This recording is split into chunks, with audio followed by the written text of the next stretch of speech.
I'd say. Let me just simply reiterate: the people that decide what's going to go on a uh, Mars mission, right? Right. Again, it's not decided by vote. It's not decided by a certain small group of people. It's decided by the NASA scientists who have proposed the mission, who are qualified to say, "Hey, look, we're looking for evidence of life. What's the best way to do that on the basis of what we've done in the past and what the technology allows us to do today?" And the same is true for life detection experiments. So, Right. I just think that these guys know what they're So doing. what? Yeah, you might want to soup it up. That's one thing you could do. The other thing you couldn't do in 1975 is just put Uh, a microscope on board. It simply wasn't technologically capable. It's but like it is now. We have that capability now. you could do it now. Yes. Well, I don't disagree with any of that. Everybody wants the answer. It's not limited to a small group of people, and it's certainly not limited to people outside NASA. But nobody's trying to avoid finding life in space, of course. Why would they want to keep that discovery quiet? Well, I don't know. The I, telling question for all these years. so the idea that NASA would cover up the existence of life on Mars is crazy. I can't think of any reason why they would do that. When you're in high school, they tell you, oh well, life, it metabolizes and it reproduces and then whatever. Okay, but Uh-huh. you could find other things that fit all those definitions, and they're not alive. Or you can find things that are alive that don't fit those definitions, like a mule. A mule doesn't reproduce, but I don't think you would argue that it's not alive. It turns out that there's no good definition for what it means to be alive. So it's actually kind of hard to determine whether something's alive. If you're talking about something, you need a microscope to see. But, one thing is if you see a whole bunch of them and they're moving around, and if you come back later and, some are gone and new ones have been made, if there's some sort of, reproduction and Darwinian evolution, that's really the thing, then you would say, okay, at this point, no conclusive evidence of any life beyond Earth. It isn't to say it isn't there, but we haven't found it yet, not in a convincing way. Gil Levin aside, I mean, his experiment didn't convince the rest of his science team.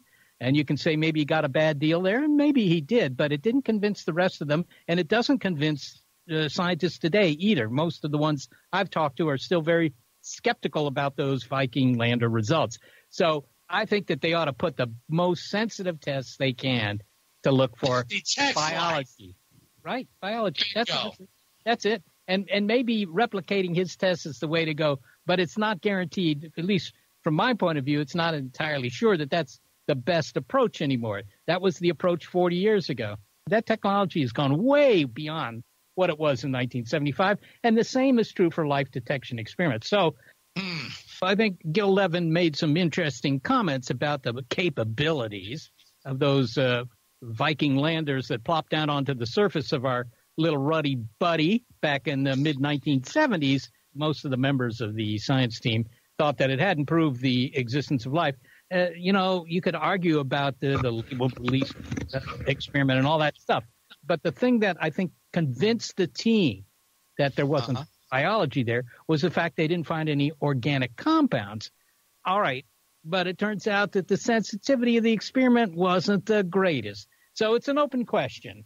And it could very well be that there's life on Mars, maybe a greater probability that there once was life on Mars. But we'll only find out by doing more experiments.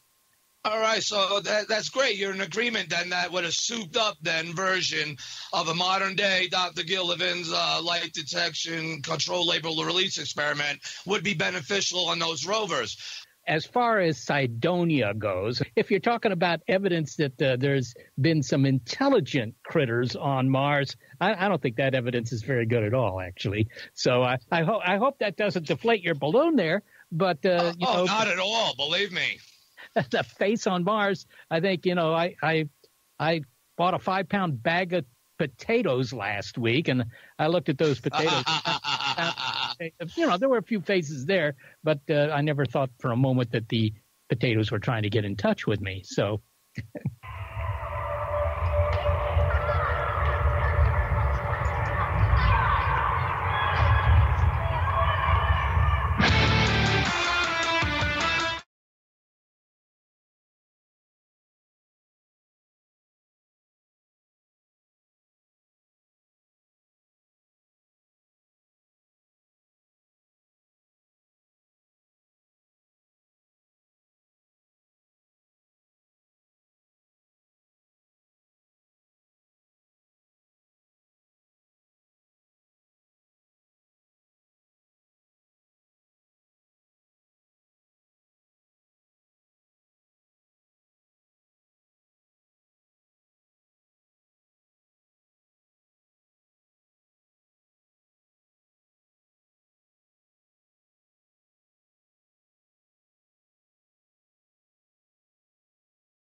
internet and wherever you're at down through time monitoring this show.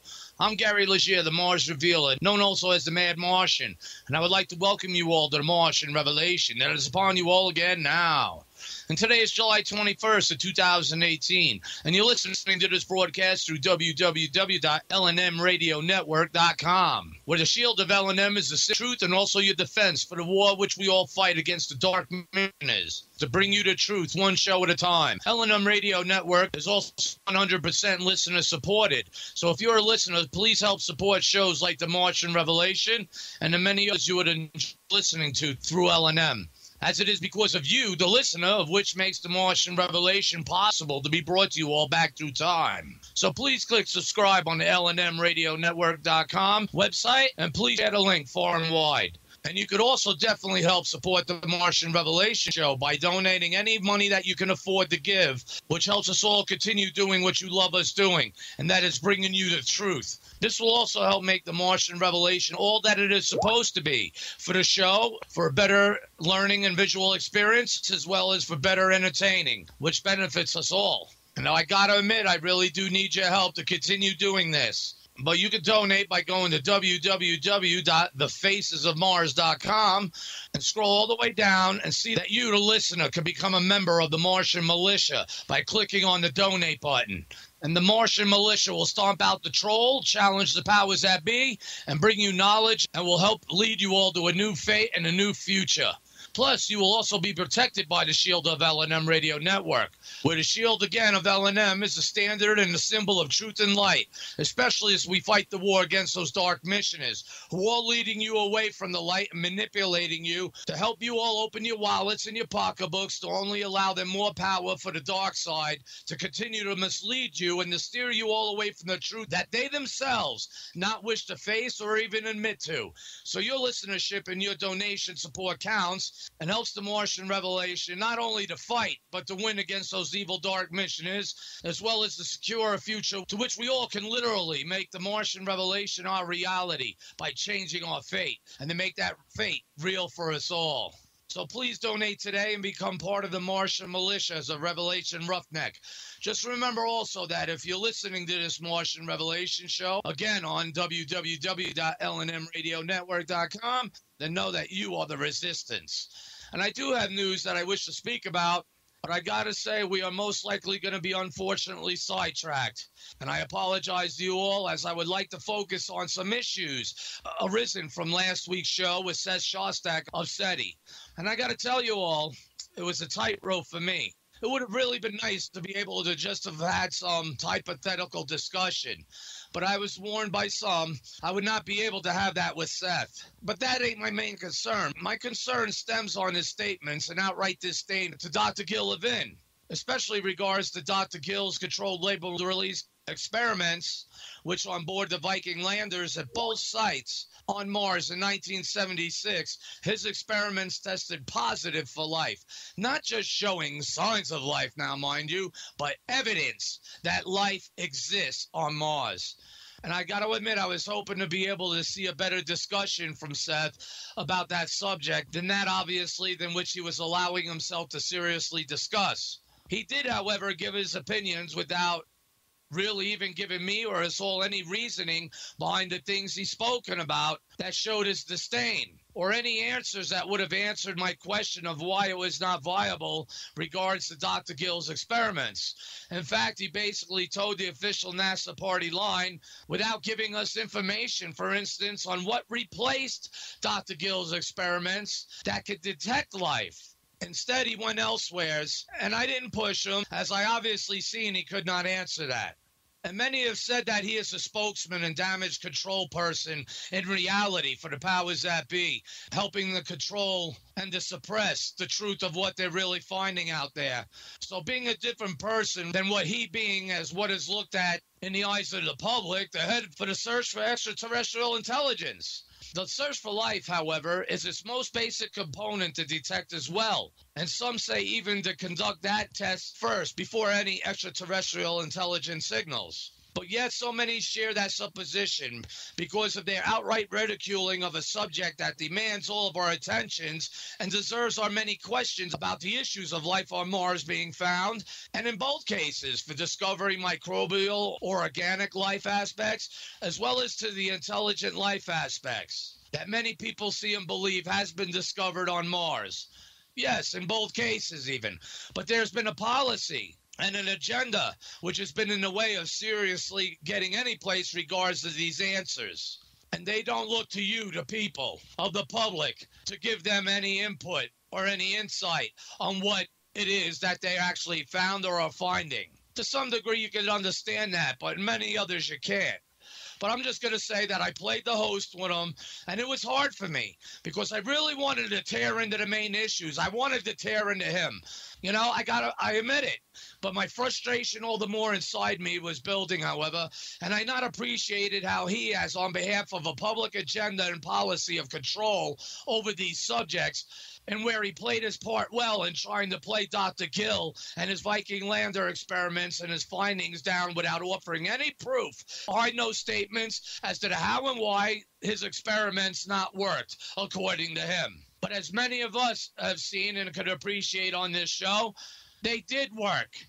But saying that many NASA Viking scientists on the team also not believed it, as Mr. Shostak stated about regards to Viking landers finding life, his words are not proof. As Dr. Gill stated, and some also stated themselves, that Dr. Gill may well be very right.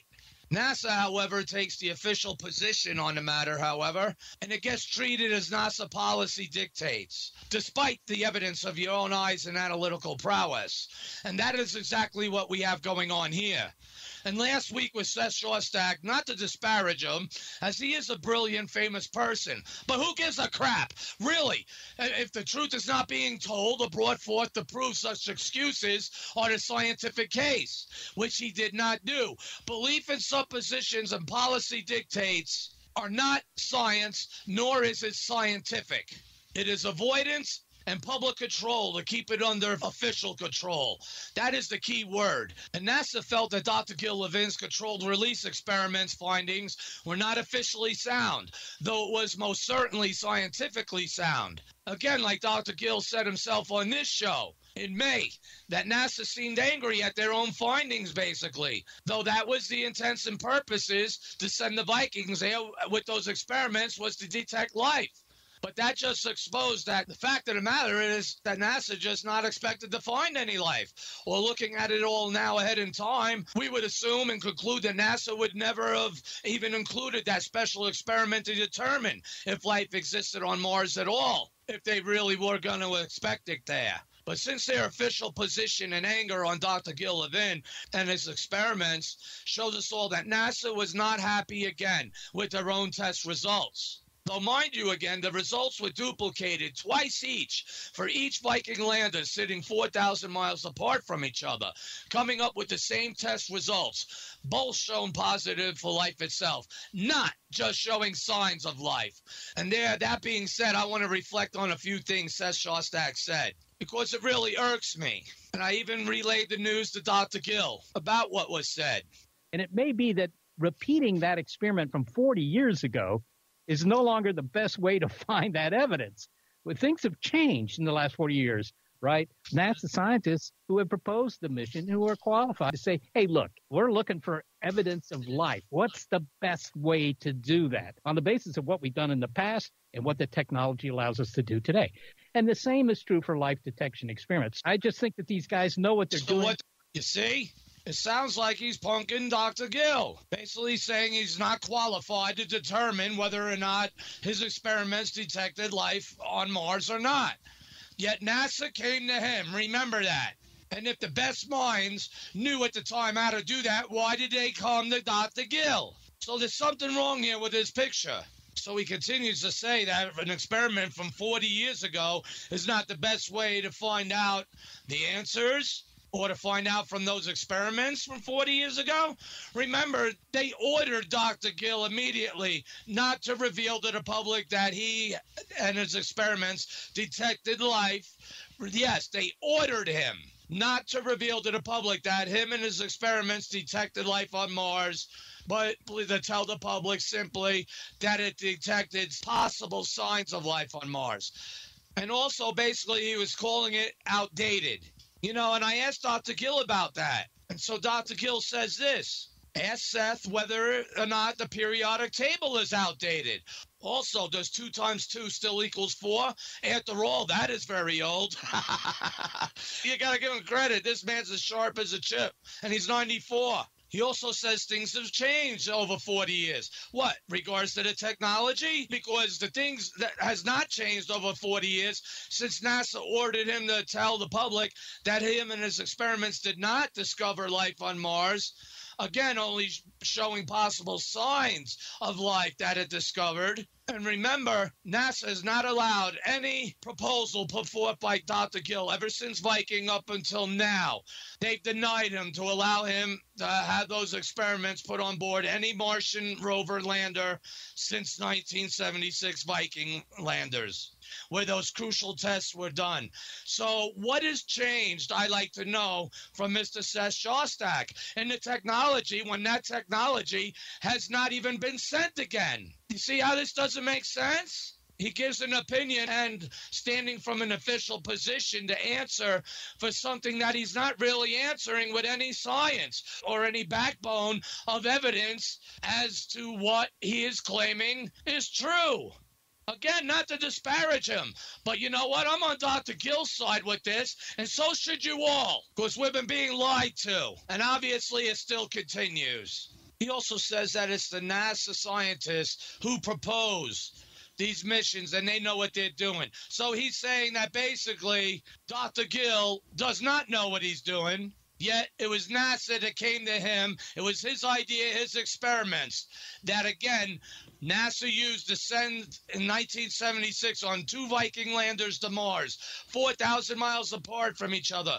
Dual tests performed on each, both replicating each other, coming up with the same consistent conclusions of science. Detection of life confirmed. So all of a sudden, in 1976 onward, when Dr. Gill proposed his experiments for future missions, he was denied and even told not to submit any more proposals. Why?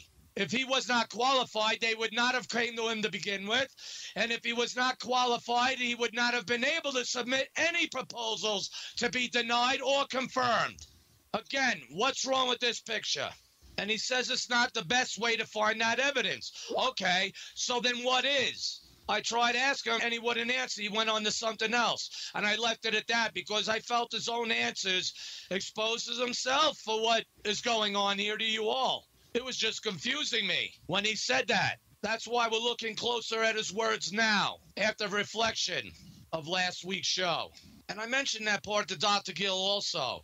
So basically, I told Dr. Gill that Seth said we basically have better technology now to detect life today than Dr. Gill's experiments. So Dr. Gill replies, if Seth would read my papers, he would see that there is no new, better technology than the labeled release or chiral labeled release. That is because the labeled release technique measures ongoing metabolism, proof that something, life, is going on. All the new methods look for biomarkers or other snapshots. Remember, he talked about opticals last week, to hone in, that cannot distinguish living from dead matter. Even finding DNA would fail Occam's razor. So how would Mr. Shostak reply to that? I don't know. But I think you people could figure it out by hearing what he had to say so far. So to imply that Dr. Gil Levin did not know what he was doing, I think it's a form of slander, but hey, that's just me. But this is what Dr. Gill says that made him so upset over the years personally inside as a person, at his job and being accomplished and all that. And especially for being recognized for him and his experiments detecting life on Mars, that we have Seth dictating a NASA official policy to where Dr. Gil Levin is now the bad guy. He's the lunatic. He's the loony. And yet, Mr. Shostak could not come up with one piece of iota of evidence of a new technology he claims that has been done since then that would be better for light detection experiments. He didn't even tell me when I asked him, what would that experiment be? Again, Dr. Gill lays it all out. But nobody's trying to avoid finding life in space, of course. Why would they want to keep that discovery quiet? Well, I don't know, the telling question for all these years. So the idea that NASA would cover up the existence of life on Mars is crazy. I can't think of any reason why they would do that. When you're in high school, they tell you, oh, well, life, it metabolizes and it reproduces and then whatever. Okay. But, you could find other things that fit all those definitions and they're not alive. Or you can find things that are alive that don't fit those definitions, like a mule. A mule doesn't reproduce, but I don't think you would argue that it's not alive.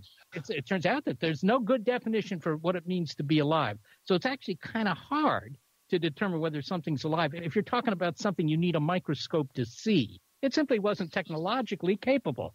But it is now. We have that capability now. You could do it now, yes. But, one thing is if you see a whole bunch of them and they're moving around, and if you come back later and, some are gone and new ones have been made, if there's some sort of, reproduction and Darwinian evolution, that's really the thing, then you would say, okay, at this point, no conclusive evidence of any life beyond Earth. It isn't to say it isn't there, but we haven't found it yet, not in a convincing way. So that's it. The experiments did not prove evolution. You just heard him say it right there. They're looking for signs of life based on Darwinian evolution. Therefore, it did not meet that criteria. So they're trying to push an agenda of evolution, which has not even been proven, but they want to keep saying that it's a fact. And then they're going to use that as the basis to destroy Dr. Gillivan's credibility and the credibility of those experiments of science. Think about it. Gil Levin aside, his experiment didn't convince the rest of his science team. And you can say maybe he got a bad deal there, and maybe he did, but it didn't convince the rest of them. And it doesn't convince scientists today either. Most of the ones I've talked to are still very skeptical about those Viking lander results. Well, I wonder why. Because of the official policy. That's why. So I think that they ought to put the most sensitive tests they can to look for biology. Right, biology. That's it. And maybe replicating his test is the way to go. But it's not guaranteed, at least from my point of view, it's not entirely sure that that's the best approach anymore. That was the approach 40 years ago. That technology has gone way beyond what it was in 1975. And the same is true for life detection experiments. So I think Gil Levin made some interesting comments about the capabilities of those Viking landers that plopped down onto the surface of our little ruddy buddy back in the mid-1970s. Most of the members of the science team thought that it hadn't proved the existence of life. You could argue about the label release experiment and all that stuff. But the thing that I think convinced the team that there wasn't biology there was the fact they didn't find any organic compounds. But we did now. That's what makes this conversation even more relevant and why we're even here talking about it. All right. But it turns out that the sensitivity of the experiment wasn't the greatest. So it's an open question. And it could very well be that there's life on Mars, maybe a greater probability that there once was life on Mars. But we'll only find out by doing more experiments. All right, so that's great. You're in agreement then that with a souped-up version of a modern-day Dr. Gillivan's light detection control label release experiment would be beneficial on those rovers. And maybe replicating his test is the way to go. I say definitely the way to go. But don't take that from me. See for yourself if that's true or not. With what Dr. Gillivan has to say himself as he describes himself, what the experiment was. And he gets deep down into the science of it, much more so than Seth ever could on the show last week to show how Dr. Gill was wrong. Let's listen to this for the next 13 minutes. And then you tell me if the Dr. Gil Levin's Martian Revelation Life Validation Campaign is not something that needs to be put in action by we the people, according to Seth Shostak, that is. But we'll touch on that later. Let's listen to Dr. Gill. I'm Gil Levin. I'm currently an adjunct prof in the Center for Advanced Scientific Concepts of the College of Liberal Arts and Sciences of Arizona State University, Tempe.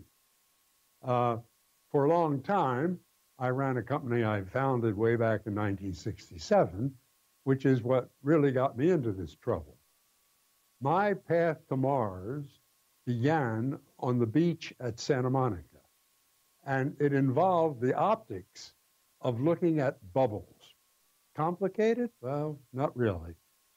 I was working for the California State Health Department and was patrolling the beach at Santa Monica, picking up water samples to determine when the water should be quarantined to keep people from swimming in it. In those days, primary sewage flowed right out on the beach. There was virtually no treatment. The trouble was, it took nearly a week to get the results back from those tests. And that's the optical part. The tests were run by inoculating a test tube of nutrient broth with a little bit of the suspected water, and then waiting for bubbles to develop. Well, I got the idea, why wait for the bubbles? If I tag the nutrients with radioactive carbon, the carbon dioxide coming out, formed by the bugs eating the nutrient, which produces the bubbles, will be detected long before visible bubbles, because radiation detectors are so sensitive. So, to make a long story quite short, some 30 years later, I was able to put together an experiment that went to Mars to look for life by picking up a sample of the Martian soil. The Viking spacecraft lander did that, and inoculating it into a small tube in which a squirt of radioactive nutrient was placed. Were any microorganisms present, hopefully, they would recognize the nutrient, eat it, and give off radioactive gas. Well, no one, including me, was very hopeful this would work on Mars. However, the possibility of life on Mars was so astounding that NASA described the whole experiment of looking for life on Mars as perhaps the greatest experiment in the history of science, which is puzzling, because while they still say that, there's something wrong in their lack of pursuit of it. At any rate, surprisingly, as soon as the first squirt of nutrient hit that Martian soil, we got a big bulge of gas coming out. And it came out for the entire 7 days, or Martian sols, of the experiment. That was astounding. But we had conceived of that possibility being false, being absolutely conducted by chemicals in the soil rather than microorganisms. So we had a test for that too. We had a control experiment, carefully designed, really designed by NASA. And it was, if you ever, unlikely, got a positive response, you would take a duplicate sample of that same soil and put it in a little tube, just like the first sample, but now heat it to 160 degrees centigrade, a temperature they selected as killing any microorganisms known on Earth, but not high enough to destroy oxidizing chemicals that might have given a false answer. So this is called the control. You run the control, and if it's positive, then the agent that was active survived the heating, so it's not microbial, it's chemical.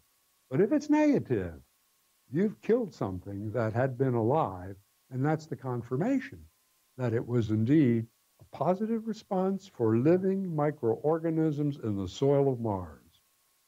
That is what happened. Not only did it happen, but at Viking 1, it was duplicated, and it happened again. And the control happened again. At Viking 2, 4,000 miles away, we got a similar response, positive. I decided to make the control a little more rigid. You know, maybe 160 degrees could kill some chemistry. So I reduced it to 50 degrees C, and the response was reduced 2/3. Something had happened at 50 degrees C. But more than that, while we waited for the season to rotate in Mars, we held the active sample in a chamber for 2 months before we dared move it again because it had been so cold. We shot the LR experiment again on that same sample that had been active. And after 2 months stored in the dark at 10 degrees centigrade, a very modest temperature, it was dead. There was zilch in the way of a response. That is pretty hard to explain away chemically. However, the naysayers were up to it. And at first they proposed ultraviolet light is activating the soil, and that's what you're detecting. So we challenged that. We asked and had the engineers agree to send that arm out one morning just at dawn, move a rock that had been there probably a million years, take a sample under that rock and test it. It was as positive as the other positive sample. Gone was the UV.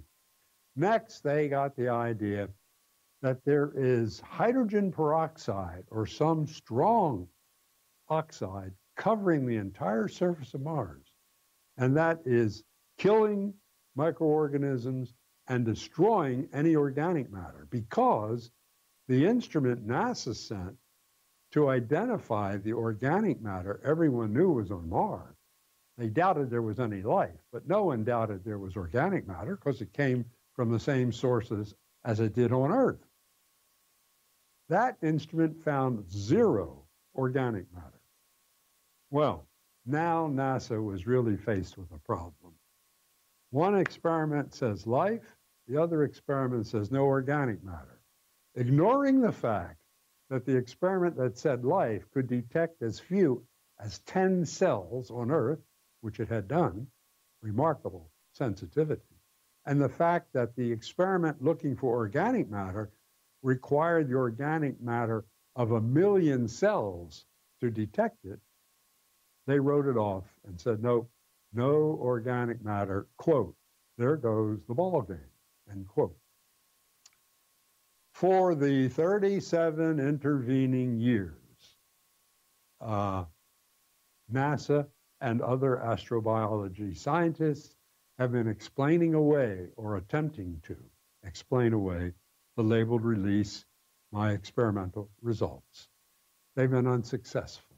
No one has ever reproduced in the laboratory or even in theory a chemical that will react in that manner and give those control results. But it did not bother them. They still contend that it's some weird chemical. One of them even said perhaps it's chemistry turning into biology. We may have arrived at Mars at an historic time. Well, since then, we've learned so much about life on Earth that it exists every place, except perhaps in red-hot lava.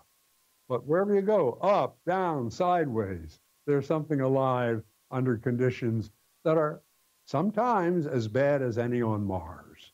And yet, these bugs thrive on Earth. Since my experiment, NASA has refused to send another life detection experiment to Mars or any place. Every time I have sent in an upgrade of my original experiment as a proposal for a new spacecraft, it's been rejected. I was told directly by the head of the Mars program, if you send in another proposal to send an experiment to look for life on Mars, it will be immediately rejected. That's bad science.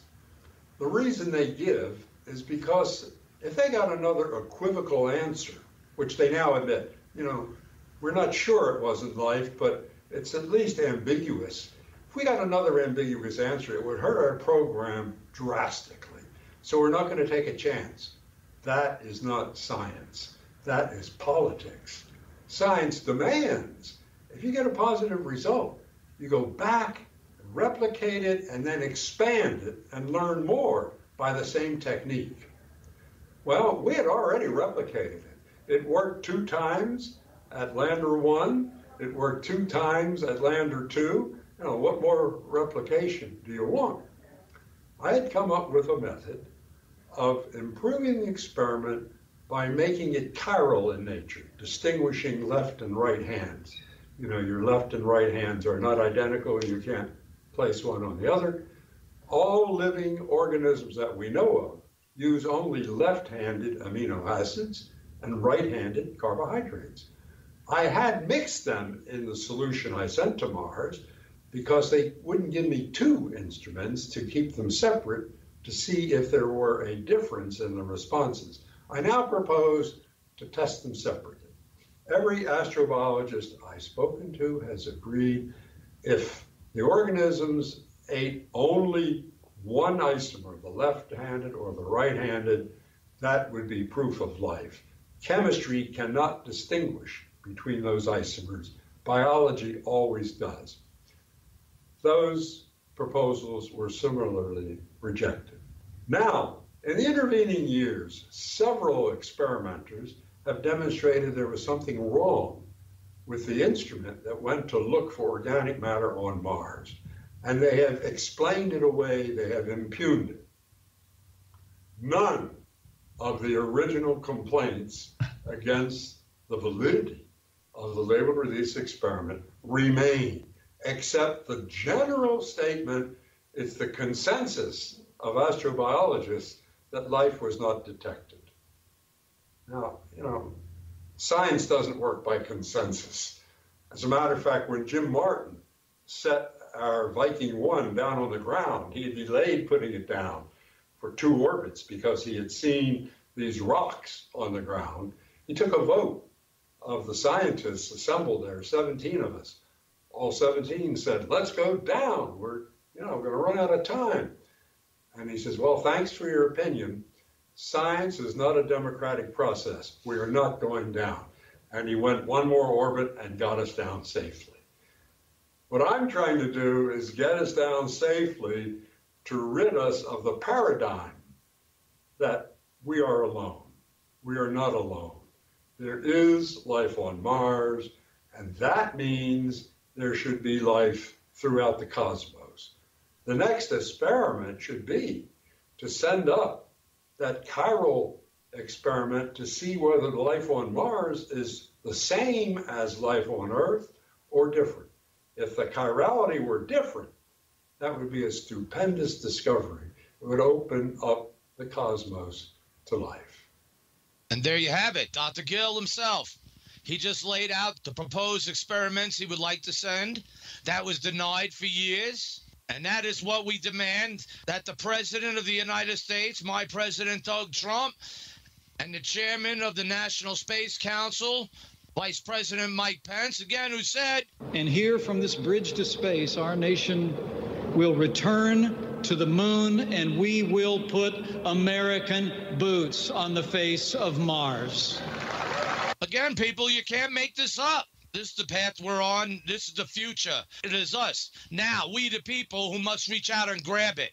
But again, the mainstream and the scientific officialdom has a position that we don't have that right, that we should not and do not have a say. But I say contraire mon frere. We are the ones who are paying this and who are paying these scientists to do what they should have done and which they did do, and then, again, which they should have done after the fact. They're not using science. It's politics. And it's all leading up to what President Trump was laying out in his speeches about the Space Force, in maybe creating one, feeling the American public, letting us know it's another one that'll be developed, telling General Dunford when he signed it a couple weeks ago into existence, telling General Dunford, good luck, go get it. Go get what? Well, allude that and connect that to the other coded material of Vice President Mike Pence, again, the chairman of the National Space Council, where he says, and here from this bridge to space, our nation will return to the moon, and we will put American boots on the face of Mars. So therefore, we the people have a campaign that needs to be signed. It's going to be initiated next week, June 28th. Am I ready for this? I'm going to say no. Hopefully, I'll still be on the air and even present it next week. So please donate, you Revelation Roughnecks. But we have the Dr. Gil Levin's Martian Revelation Life Validation Campaign, where we need 100,000 signatures to sign it. It'll be an online thing. You sign it, and 100,000 signatures within 30 days. It'll float my President Doug Trump's desk and the chairman of the National Space Council, Vice President Mike Pence, into showing them that we, the people, want these answers and that Dr. Gil Levin needs and deserves to have his proposals accepted in the realms of science, especially where on the paths our presidents now are leading us. You cannot do any of that without getting this question solved first. And it don't have to take many years. You heard Dr. Gil himself lay it all out right there. I mean, I don't have to explain it. He's the scientist. That, again, Mr. Seth Shostak thinks seems as outdated. Like Dr. Gil told me to tell him in reply to that statement is that, well, has the periodic table changed? Does 2 times 2 still equals 4? Because those are very old as well. I mean, come on. Where do you people sit on the line on this? We all have a right to know this. And it's about time. And this is about, again, our fate. Making our fate. There's no fate but what we make. And that's what the future of this new timeline is. And when the Martian revelation's upon us, that's why this show's here. That's why I'm here. That's why L&M Radio Network is here. There's a bigger thing happening for the future. That's being set up all before everyone's paths, of which they walk each day. And Dr. Gil Levin has been around for quite some time waiting for it because he is a factor that is still much needed for the Martian revelation. Again, and this also goes back to what was also found at Viking, which you can see on www.thefacesofmars.com. Just scroll down the page under the information of tonight's guest, and you will see where that question of those findings, where these tests are important and where it leads up to what's staring up at you in the face, pun intended. And then connect again the chairman of the National Space Council's words. And here from this bridge to space, our nation will return to the moon, and we will put American boots on the face of Mars. That we're gonna do. He didn't say maybe we'll do it. Maybe we'll put something together. He says, no, we're gonna put American boots on the face of Mars. So what do you think about that? But Mr. Seth Shostak seems to have a different opinion than myself and possibly most, if not all of you listeners, where he says this. As far as Cydonia goes, if you're talking about evidence that there's been some intelligent critters on Mars, I don't think that evidence is very good at all, actually. So I hope that doesn't deflate your balloon there. But not at all. Believe me. The face on Mars. I think I bought a 5-pound bag of potatoes last week, and I looked at those potatoes. There were a few faces there, but I never thought for a moment that the potatoes were trying to get in touch with me. So, well, Gary, let's just look at how this actually works. Science isn't done by petitions. Science isn't done by the president telling NASA, you got to put this experiment on board. That's not the way it's done. No, obviously not. The American people have been bypassed. The American people in the constitutional process has been bypassed. Especially like what Dr. Gil says, is to a place where science is not its preeminent domain of pursuit. And just to be honest, that will be the way of how things will be done, especially if I have anything to say or do about it. And trust me, it's not a coincidence why we're here speaking about this and why we're even talking about such a petition. This is something that is real. This is something that is making our fate, and this is something that is going to change the future for the better and bring the Martian revelation upon us all now. Tell me I'm not being relevant. I really don't like the attitude of the mindsets of many of these people on how they say and dictate to us that that's not how this is. You cannot say this. You cannot do that. Really? I can't do this? I mean, I'm not the only one who says and thinks that this petition is a good idea and that it will be certainly effective.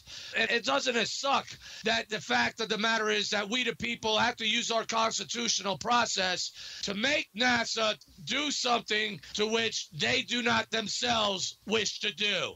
And that we have to be toed in line to follow their political party line. I say no.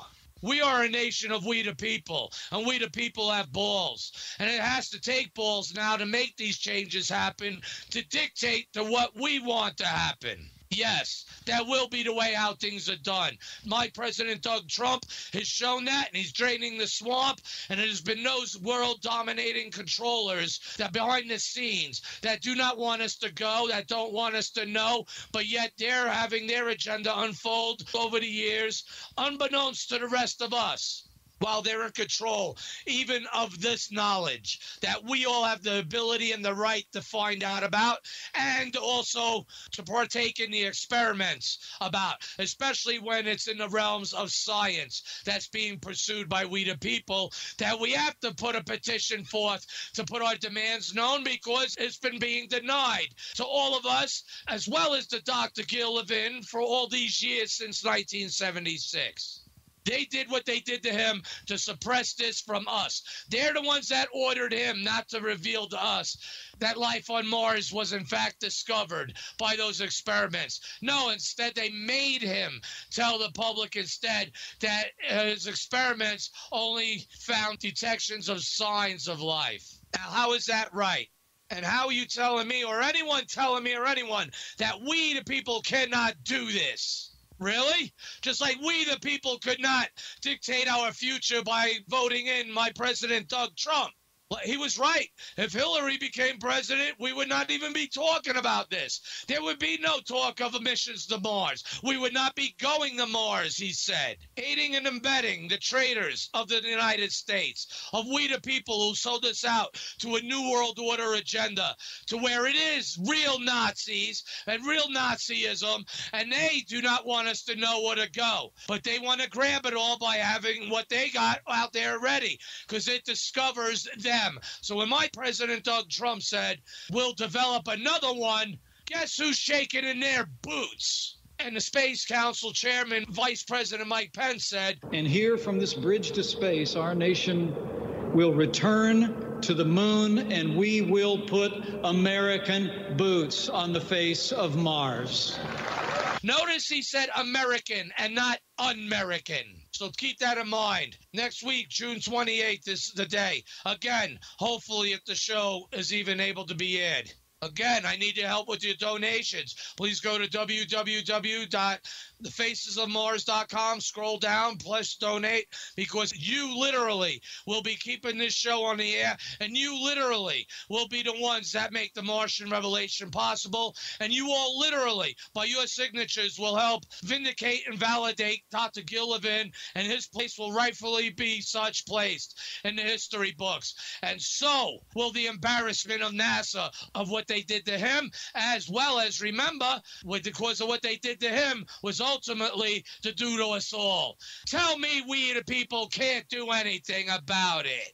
Now, on that note, I think we should go to a break, as we're going to bring up a real American also fighting for the truth and the disclosures of what the United States government has and has been hiding for all these years, and trying to get through which a disclosure process to be underway and connected by the government via to us primitives of the public sector with this knowledge. And yes, I'm talking about Mr. Steve Bassett of ParadigmResource.org. So all you listeners to this show could appreciate and know the motto I'm going to say next. Pack 'em and smoke 'em, because you're going to need 'em. I'll be back. Don't run. We are your friends.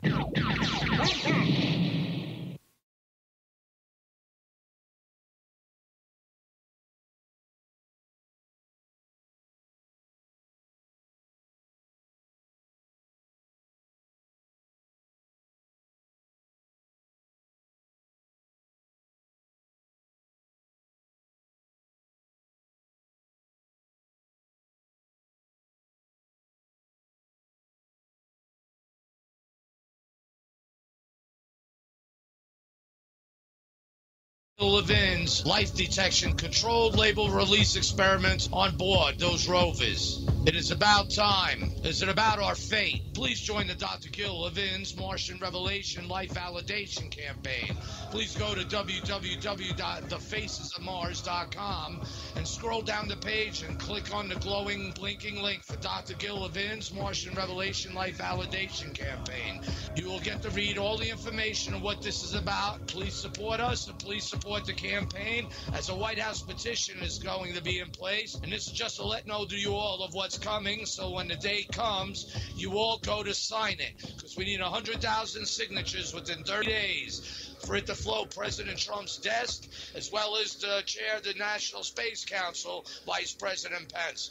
Please join the Martian Revelation, and please help Dr. Gil Levin in his quest for validation and vindication of life on Mars.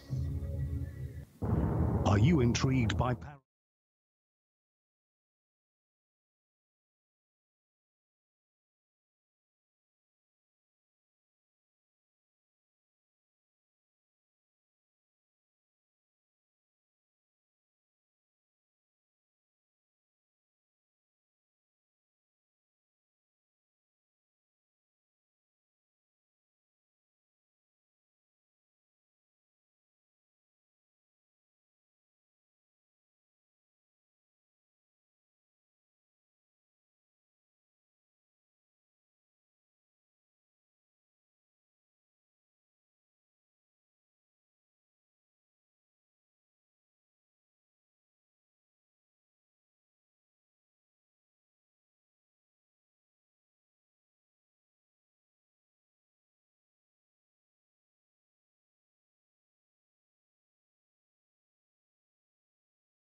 Indeed, Houston. We seem to have quite a few problems here.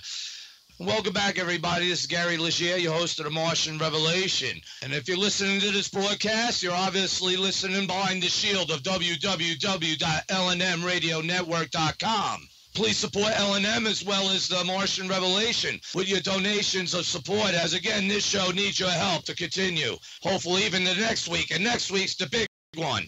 Please go to www.thefacesofmars.com. You can see the info about tonight's guest. And please scroll down and click on the donate button. Because remember, if you donate, you become automatically a member of the Martian Militia. You're a Revelation roughneck, and we need your help. I need your help. Tonight's guest, Stephen Bassett. And Stephen Bassett is the executive director of Paradigm Research Group, founded in 1996 to end the government-imposed embargo on the truth behind extraterrestrial-related phenomena. He has spoken to audiences around the world about the implications of formal disclosure by world governments of an extraterrestrial presence engaging the human race, and given over 1,000 radio and television interviews, especially once online in 2002.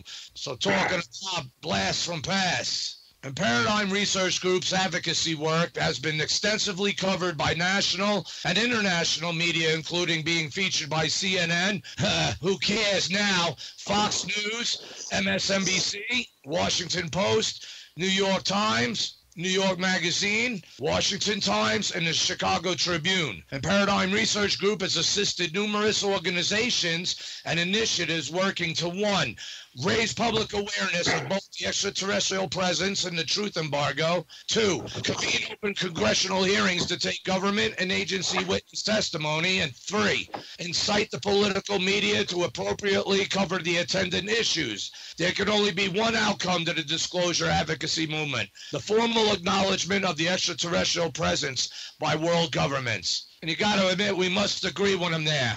Especially listeners to this show could appreciate. When in 2013, Paradigm Research Group produced a citizen hearing on disclosure at the National Press Club in Washington. In November of 2014, Paradigm Research Group launched the 2 political initiatives in Washington, D.C. One sought the first hearings on Capitol Hill since 1968 regarding the extraterrestrial presence issue. The other sought to inject the ET issue into the 2016 presidential campaign. In January of 2018, Paradigm Research Group announced it was in the pre-production and fundraising for a documentary titled Disclosure. And Steve Bassett has appeared in many documentary films, and his lectures and interviews are well represented on YouTube. So basically, he's all over. He's out there. He can be found in these subjects. But make sure you, again, on www.thefacesofmars.com, you can click on this links, paradigmresearchgroup.org. That'll pull up a whole avenue of links, and plus there's links under that. And you can have a much more extensive detail of his bio of what did not get included in the timing of this all, and having Mr. Bassett, or is it Bassett? Either way, it's a cool name. I knew Bassett's in New York, tough fighters. And Stephen here has been proven no less as such, fighting to get the truth for us all, which, again, the timing of it all cannot be, and it is not a coincidence. There's no such things as coincidences. Circumstances and coincidences over a period of time, if you hone into them, tends to be a means of communication, but only if you have the mind open enough to conceive of that. Right there, I believe that also fits with Mr. Stephen Bassett's initiative and his passions, into which he heads on the U.S. government in order to try to come clean with a process for us all, for the public. Hey, it's time that we know. And just like the Stop the Gil Levin's Martian Revelation Life Validation Campaign, we definitely hope to get some input and maybe also some support or help, and what can be done to ensure that we get these 100,000 signatures. But Mr. Bassett, I believe we have you on with us. Thank you again for being on. It's been many years.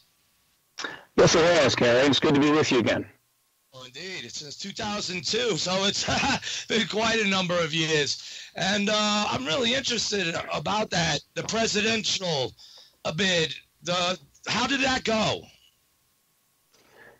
It was a complicated initiative that lasted.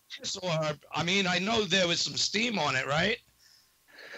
Yeah, no, it was very successful. It was planned out well in advance.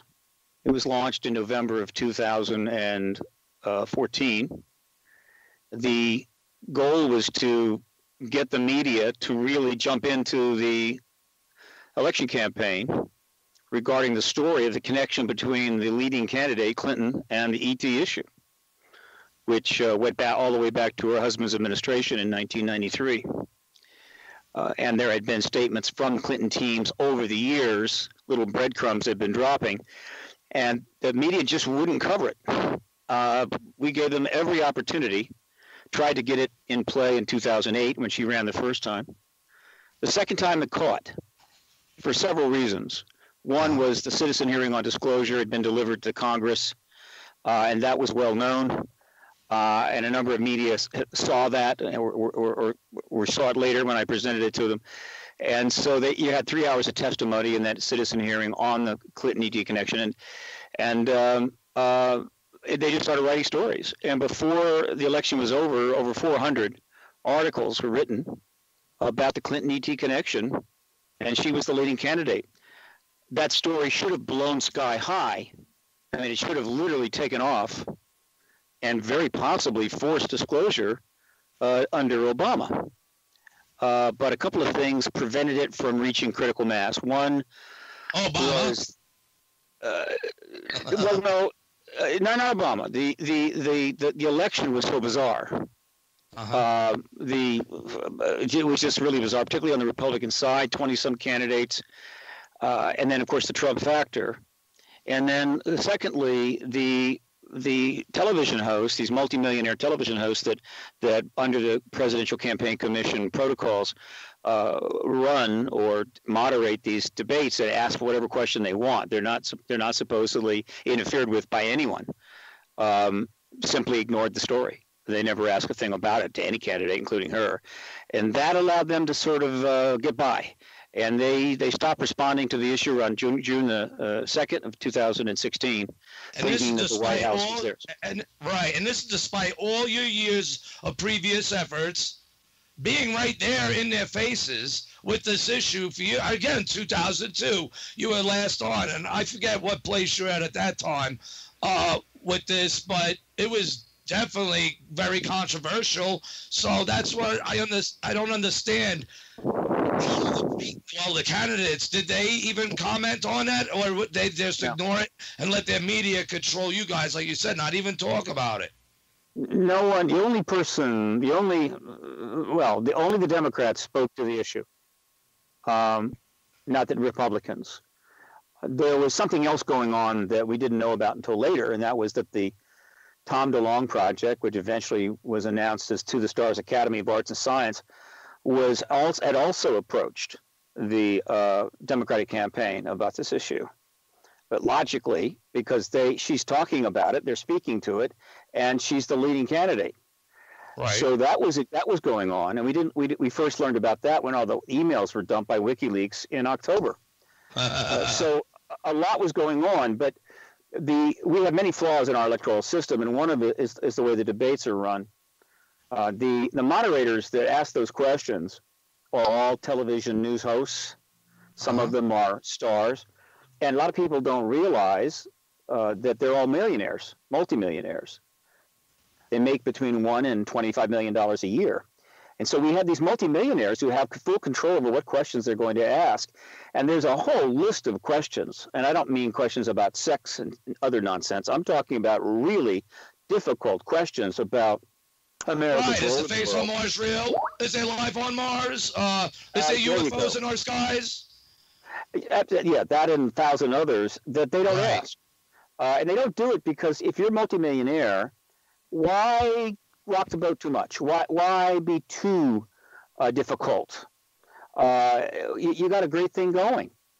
Now, if they were to bring on, I don't know, 10 war correspondents or international correspondents that are out there working their butt off for $100,000 a year and had them ask the questions, I assure you those candidates would have been turned into putty. I mean, they would have been melting literally on the stage. But we have these multimillionaires, and I don't know if you call them journalists. They're sort of entrepreneurs as much as anything. And this allowed the Clintons to sort of skip through. And then the plan was she was going to win the election, and she was going to disclose. She was going to disclose early in her first term, early in 2017. But that didn't happen. And would that have included you in the process? Obviously no. You're hearing those from people connected to her that was going to happen. I even heard those rumors. I think it was actually through you. I doubt that I would have been involved in any formal disclosure by the government. I'm not on their favorites list. Well, you see, that's the problem here, because you're an American citizen, and that's what really ticks me off. And forgive the rant, sir, but you might be able to appreciate it. All these years, who are they to say that we don't have a say? This is old. What could I say? The way government interacts with the citizens today is very much a product of the Cold War, this bizarre 44-year mutual assured destruction standoff between two great powers, during which they both held proxy wars where they fought on other people's territory and killed other people, but not each other, and created the largest national security and classified structures the world has ever seen, and has affected every aspect of our life, including our politics. So what's going on now is a product of that, and we're still in some respects fighting the Cold War. We're still back in 1970, 1965 in a lot of ways. The people that are ruling us are still embedded there. The millennials and the younger have not gotten enough power yet. And so we're held hostage to this. And the idea that the people don't have a right to know, that they can't handle the truth, they don't need to know, and all of that is still pretty much the prevailing meme. The Brookings scenario you might be partially referring to, right? That's one of the reports they generated to justify that kind of thinking, though there's other ways that they've generated that. And that was back in the 60s, and it was bogus then, and it's bogus now. So we're still suffering from post-Cold War syndrome, and we have a lot of problems, which we're going to have to break free of that syndrome if we're ever going to solve them. And as I've said 1,000 times, the one thing that could break us free would be disclosure of the ET presence. Yes, and that brings me back to what you said about how the Democrats wanted to talk to you. Am I hearing this right? The Democrats wanted to talk to you about it. Only, who knows, maybe to find out what the hell you guys knew. I don't know. But they're not going nowhere with it. But the Republicans wouldn't say nothing. And yet it's the Republicans now going balls out, telling us they need to create another one. I know you know what I'm referring to. And we're going to put American boots on the face of Mars, and signing now basically into constitutional effect the Space Force. Now, how do you did you do the whoop-de-doo in your mind, like, hey, what happened here? Or does that open the door more for you now, and then for all our efforts and what you've been trying to do for us all these years, sir? Not exactly, Gary. In fact, I put very little into that announcement. Space Force, Space Farce, it was nothing more than a distraction. We have had a military space program and a classified space program forever. It's funny, to me, the distraction in that announcement was the little kids in cages. Everyone glommed onto that. Yeah, there's plenty going on to distract us. And that was in that announcement, So, but I'm not disparaging. I'm just saying I found that odd. But go ahead, sir. Let's just say that, we're distracted, we're confused, things are unstable. There's a lot of chaos going on, and this is none of this is good for any advocacy movement, any citizen effort to do anything. If anything, that's the one to go balls out. Because if they're trying to take us down, we got to get what we can and still be we the people. And we do need the Martian revelation. And we do, like you said, but before that, he mentioned, putting boots on the face of Mars. What do we need before that, sir? You just said it yourself. Disclosure. Well, well. First of all, we don't need any boots on the face of Mars, period. And that's just, to me, that's just bluster. Yeah, that's just bluster. Doesn't mean a thing as far as I'm concerned. They've got far more problems to deal with than that, and it's not going to go anywhere. But there has been in the news a lot of talk from different people about, quote, space warfare, space command, weapons in space, and so forth. That's Space real. Command's backyard right now. That's where I'm at, east of Colorado Springs on the plane. So I don't know if that's a good thing at times, but, you know, they also have a road named where they're located, Enoch Road. And when I first moved here, I automatically knew his code. You know, why? Because, you know, who was Enoch? You know, they put two and two together. And they've been, you know, burying themselves there, Space Command. So you're definitely right. And on that note, too, I find it interesting that, and like Penn said also, he had signed a deal with the DOD to open up their space catalogs for the quote and unquote space situational awareness. To me, that's disclosure, wouldn't it be? No, Gary, disclosure is one thing and one thing only. And that is these words coming from the mouth of a head of state of one of the major nations. Like President Trump.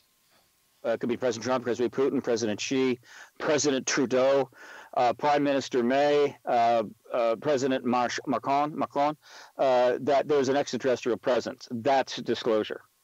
Ronald Reagan else was right, wasn't he, sir?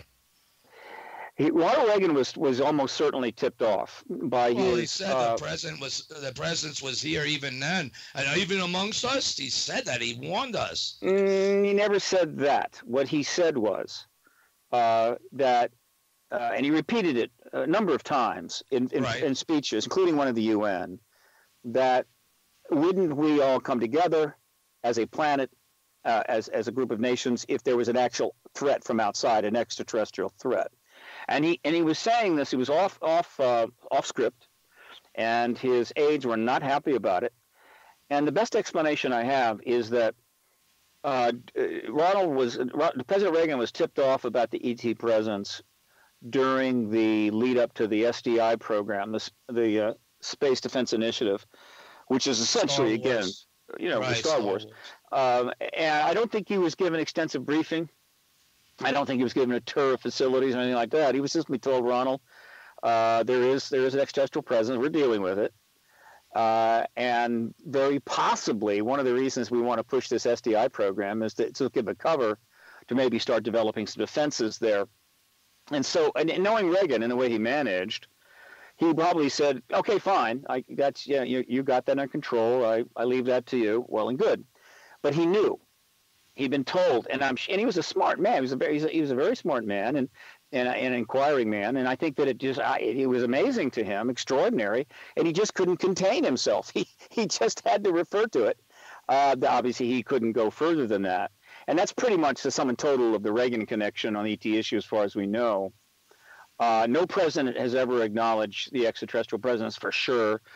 There have been some rumors, some anecdotes, like the famous one between Reagan and Spielberg, when Spielberg showed the movie Close Encounters of the Third Kind at the White House.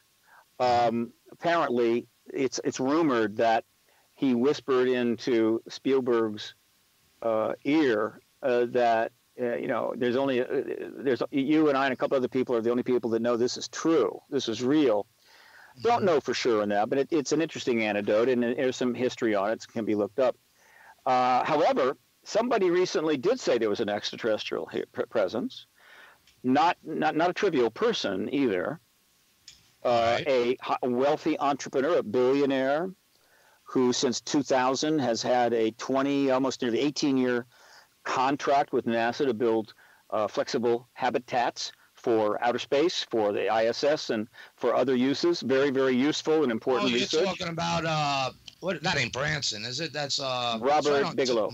Oh, Bigelow. Bigelow. That's right. Bigelow Space. Sorry. Yes. So when he was interviewed on 60 Minutes in May of last year, he flat out told Laura Logan there's an extraterrestrial presence, which stunned her. And she came back with, do you think people think you're crazy? To which he immediately replied, I don't give a damn. And I'm only building rocket ships. I'm building your future. Like, what the hell do I think you primitives think? So that was remarkable, extraordinary. That was 60 Minutes. That's one of the most watched and the oldest news show in America. You think that might have been slipped in as like a soft disclosure process, like Brookings kind of recommended? You know what I'm saying? I mean, like the Frazier thing, but now this is a more in-your-face news. I think it was tied. I wouldn't say slipped in like soft disclosure, but rather I think it was tied into the To the Stars Academy of Arts and Science, because we learned later that Bigelow was tied to them, that he's had connections to that program, certainly to Luis Elizondo, going all the way back to the 2007 to 2012 ATIP program that was run at the behest of Senator Harry Reid, and some of the funding went to Bigelow to do research. So he was connected to them and almost certainly knew, as of May of 2017, that the Academy, To the Stars Academy of Arts and Sciences, was going to be formally launched in October, which it was on October the 11th. And so when he makes that statement in May, what he's doing is he is adding a substantial amount of gravitas to that idea, to that concept, prior to them making the launch. Because one of the differences between Bigelow and the people that are in the To the Stars Academy is that most of them are military intelligence, either DOD or CIA, or like the skunk works, and classified contracting. Bigelow is more independent, and none of the To the Stars Academy people can say there's an extraterrestrial presence. They don't even utter the word extraterrestrial. They have to follow some rules in order to do what they're doing. But Bigelow doesn't have that problem, and so he basically says there's an extraterrestrial presence. And then when the ASS is launched, and they come forward, and we learn that Bigelow was part of the ATIP program, it's almost, in other words, people can figure it out that, yeah, all of these men and one woman, Dr. Gilpin, almost certainly agree with him. There's an extraterrestrial presence, but at this point, they're unable to say that because they're under some really strict protocols. And so it was all part of that plan, and very effective, but nevertheless, the press still was not able to jump in what is the biggest news story in all of human history, because they are completely overwhelmed with the political chaos and the political story going on right now. And it's a feeding frenzy of massive proportions, and by and large, the media can only do one feeding frenzy at a time. And it would be them also who would be, even in 1976, put the kibosh on Dr. Gill and make him say detected only signs of life instead of validating the fact that discovered life itself. So these rich people, they've been controlling this for years. It goes back and back. But it makes me wonder then, why did the Democrats seem to be open to you, trying get all our hopes up? What do you think was their real intention, since obviously they weren't intending to go anywhere with it? Well, no, they did intend to go somewhere with it. Then who shut it up? My assessment was that President Clinton was stonewalled, given the runaround. That's funny you say that. I got a story in a minute because of that. Yeah. Go ahead. 1993 to 96, the Rockefeller Initiative, he was stonewalled. Oh my God. The Air Force finally, at his demand, reinvestigated Roswell and came up with a whitewash report called Case Closed, which was totally a joke.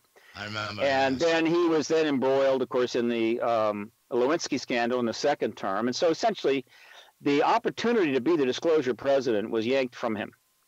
Now, Hillary Clinton intended to run for president too.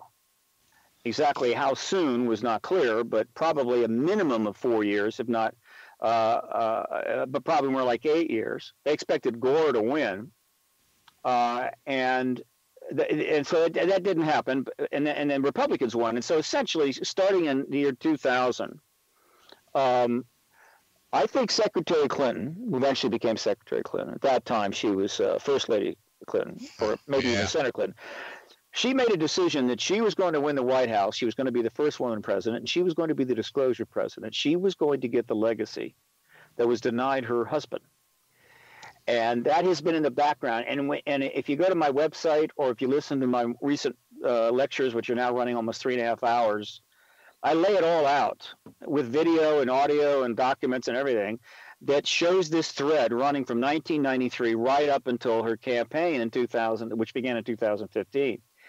And the plan was but now they did not want to have to talk about the ET issue, because that was for them a potential risk to her campaign. What they wanted to do is to get the White House, and then she could disclose. But first she needed to win the presidency. Unfortunately for her, the advocacy movement continued to make strides, and I got some money together, did the citizen hearing, and then launched the political initiative in November 2014, and the issue caught up with her. The press caught up with her. And as I said, 400 articles were written, but also, particularly in the early days, January, February of 2015, these reporters that were writing these articles were then calling up her campaign or John Podesta and wanting their comments. And they couldn't give them, because if they had gotten into a Q&A with these reporters, it would have blown the thing sky high before she made the White House. And so they stonewalled them. Basically, they wouldn't respond at all, which only just makes them more interested. And so as early as January 2015, Podesta knew the wolves were at the door. And so as a result, they had to execute a careful strategy in which they spoke to the issue in relatively controlled circumstances, never allowing themselves to get into any concentrated discussions, ultimately 11 times. And not only her, but her husband, Barack Obama, and John Podesta over this issue. To the issue. That's right. It's never happened before in the history of American politics. And they had no choice. And I was the principal reason for that. And I'm sure that they hate my right? But once they cleared the debates and there were no questions asked, they felt they had it made. And so the articles continued to be written, but they said nothing more, confident they were going to win the White House. What prevented them from this plan playing out as she had envisioned for the previous 18 years was Trump. He won. Blew it sky high. She's pissed. He's pissed that some real Americans stole her thunder for that. Now, that brings up a story like I wanted to if I could break in there a minute. Sure. That's all interesting because it fits. Because Mr. Charles Selye of Grizzly Adams Productions years ago told me that he had a close friend who worked closely with President Clinton, and that as President Clinton was going into office or going to become president, he swore that he was going to get into the UFO ET issue. But as he became president, that his buddy that knows President Clinton real well said that President Clinton kept going up against stone walls. Who are the stone walls? That would be stonewalling. Who makes stone walls? It's not hard. Essentially, the president, in order to get information about any major classified program, has got to go to the Pentagon and say, what can you tell me? Through who? Who's the stonewallers that makes the stonewalling? He was trying to tell us the Masons he was running up against. So the Masons must be in control of that. And now look, sir, I know, let's put it this way. I'm never going to knock on their doors, their strange doors, to find out these answers. I don't want to become a member. I don't want to F with them. I don't want them effing with me. It's been messed with already. I'm on my own bizarre journey. But yours is where it fits now in the journey I'm on now, to where at our time now we have to go balls out and speak regardless what they think of us, because it's being, like you said, taken away from us. Like, hey, you can't even speak. It's a real issue. You got signatures, you got testimonies, you got hearings. I mean, what is it going to take? And why are we leaving it up to them, especially if they're the ones destroying our nation now? I think this is the best time. While the iron is hot, he wants to create a space force. Let's make our fate. Let's chance it. Let's see if now he will address these issues.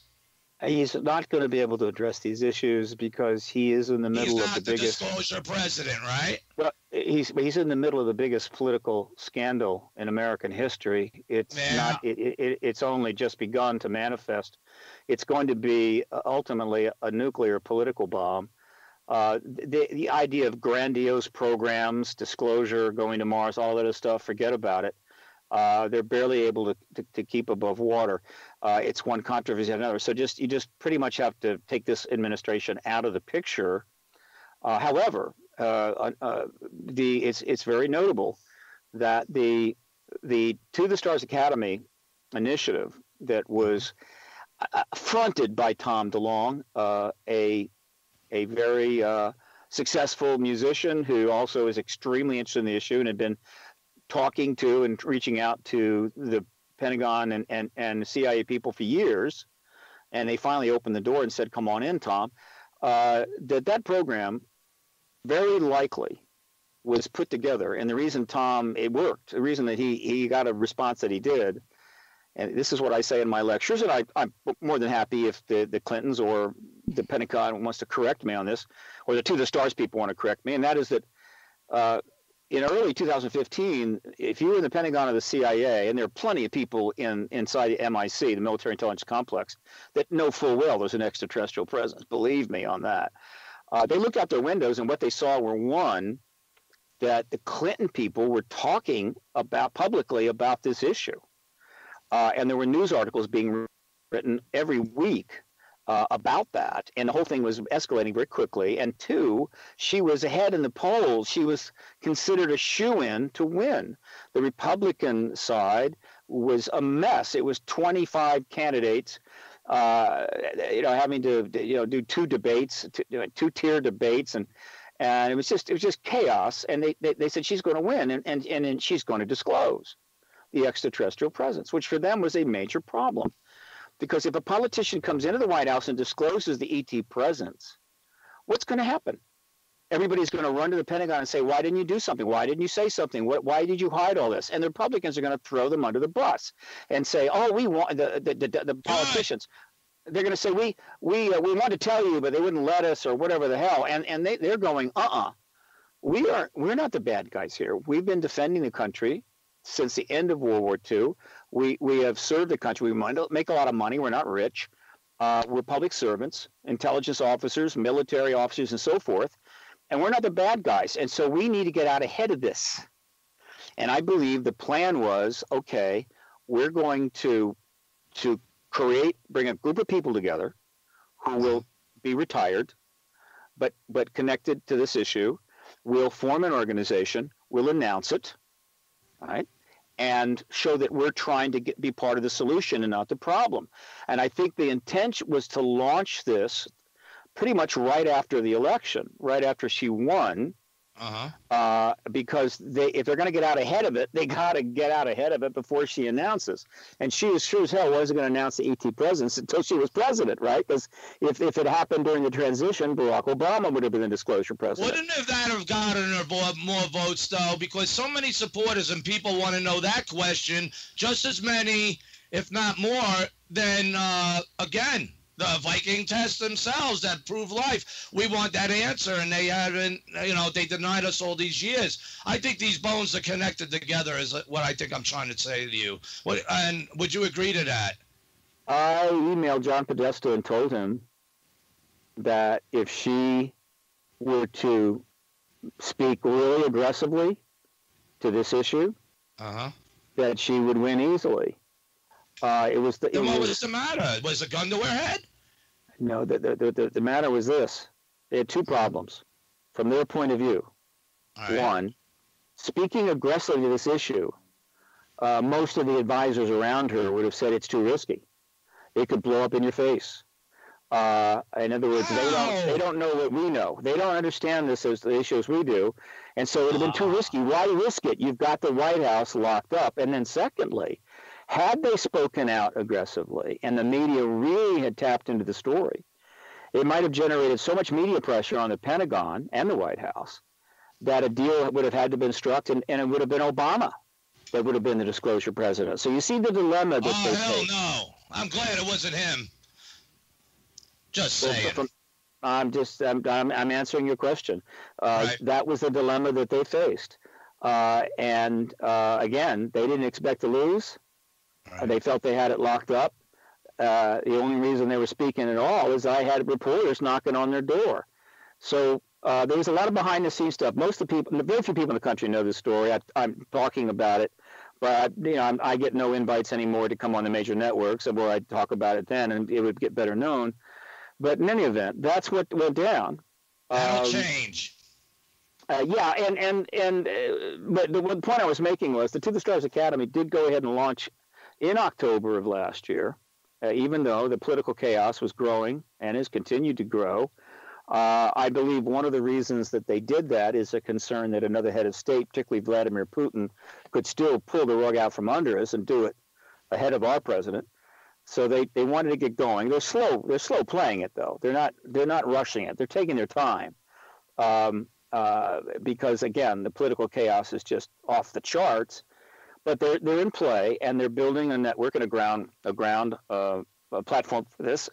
And I'm sure that once things settle down politically, they're going to come out with some strong announcements, and all of this makes disclosure next year from some head of state very realistic.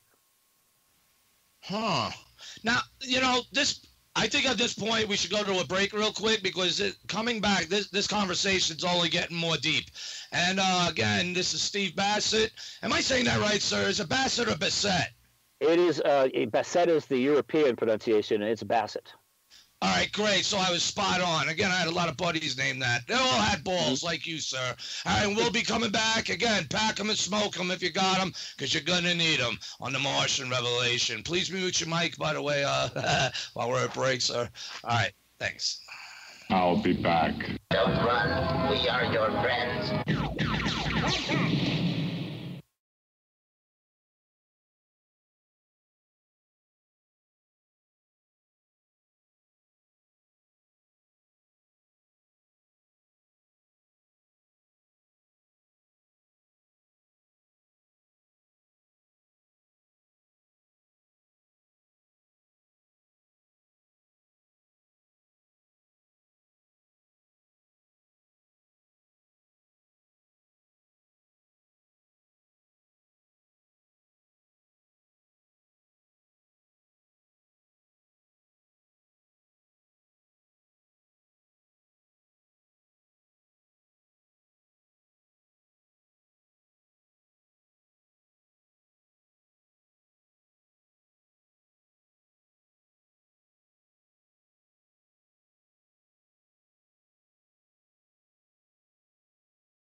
Well, it's like he was trying to describe a scene that was going to happen, like a person being prepped who is going to be that president. If it wasn't going to be Clinton's or it wasn't going to be Obama's, and if it's not Trump, who would be the best bet, in my opinion, sir, and maybe others, because, and Mike Pence also, and we got both, look, one in control of the National Space Council as a chair, saying we're going to put American boots on the face of Mars, go to moon first. Fine. The Chinese want to do it, don't forget.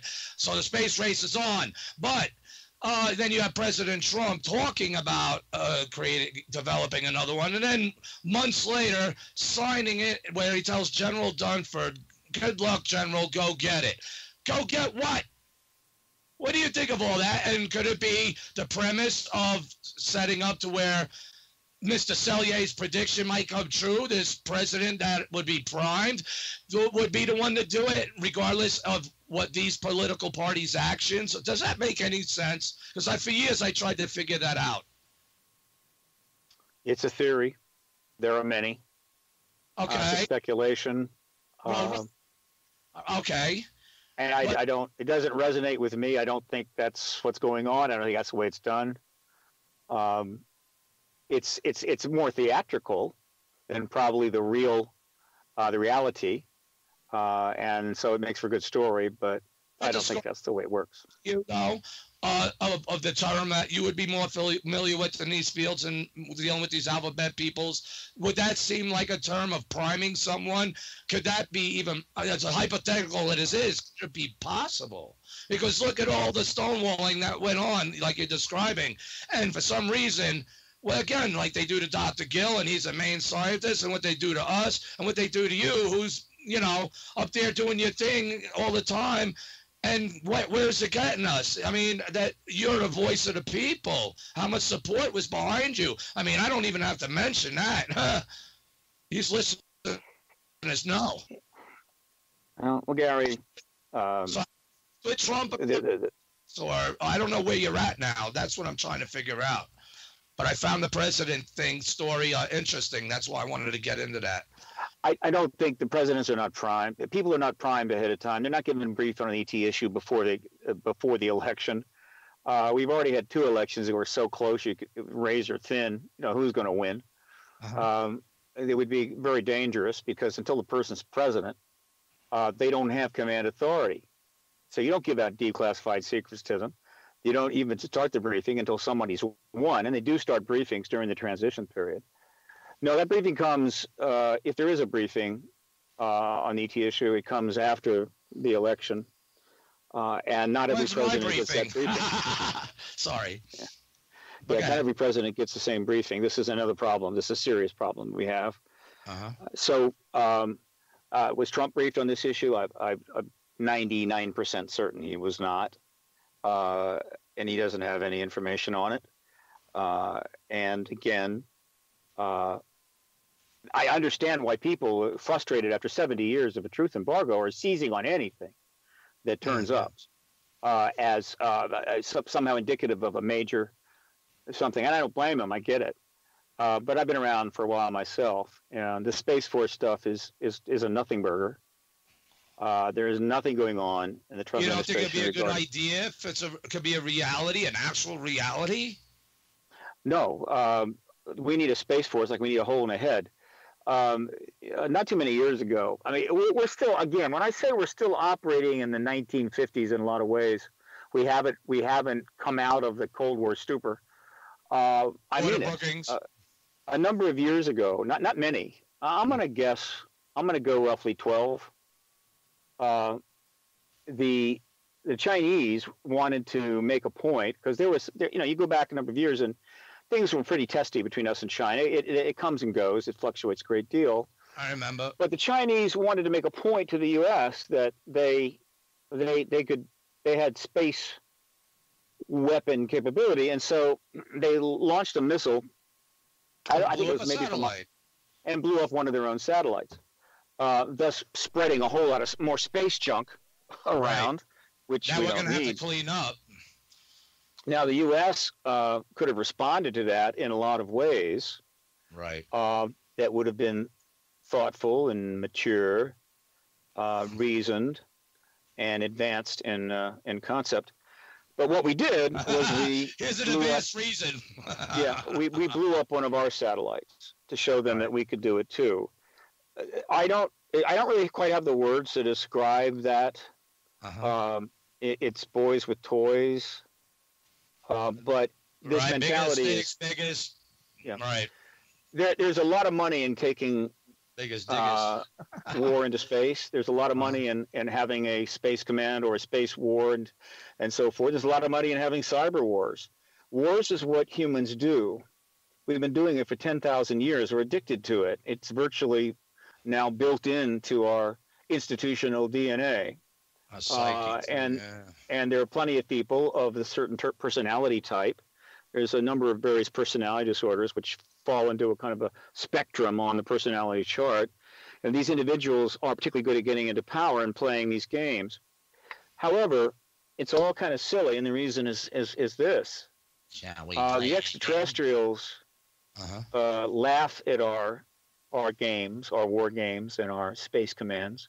Yes. If they wanted to war with us, we would lose probably within a few days.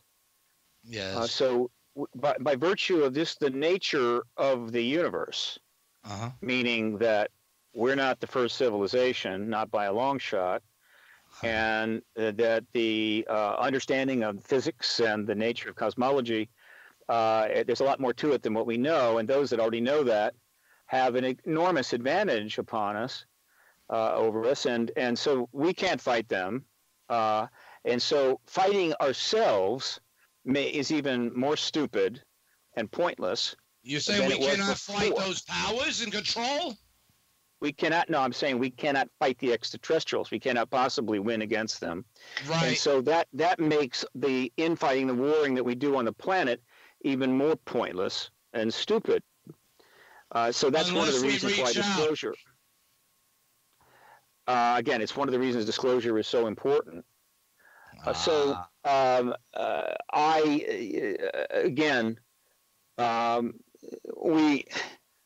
are at risk of having a war over cyber. The cyber war that is underway and developing has the potential to trigger a nuclear war, and the reason is very straightforward.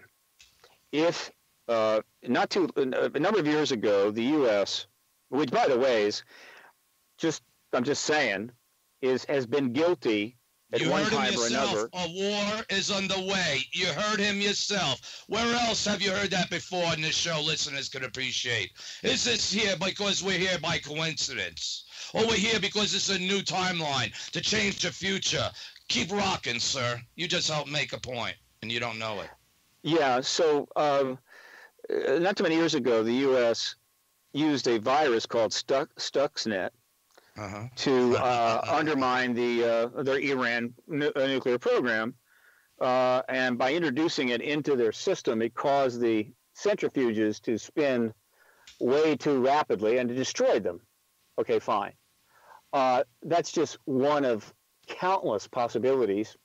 So if in fact a group of either independent of any country or working for a country, and countries have the money to buy the finest cyber experts they can have, the finest hackers, were to run a program that resulted in shutting down the power grid for most of the eastern United States and kept it shut down for 30 to 60 days, hundreds of thousands of people would die. Mainly the hospitalized, the sick, the lesser, right, it'll become, a lot of people would die. There'd be more than just that. There'd be a lot of dead people. Well, the crime on top of it and the looting, but I'm talking about.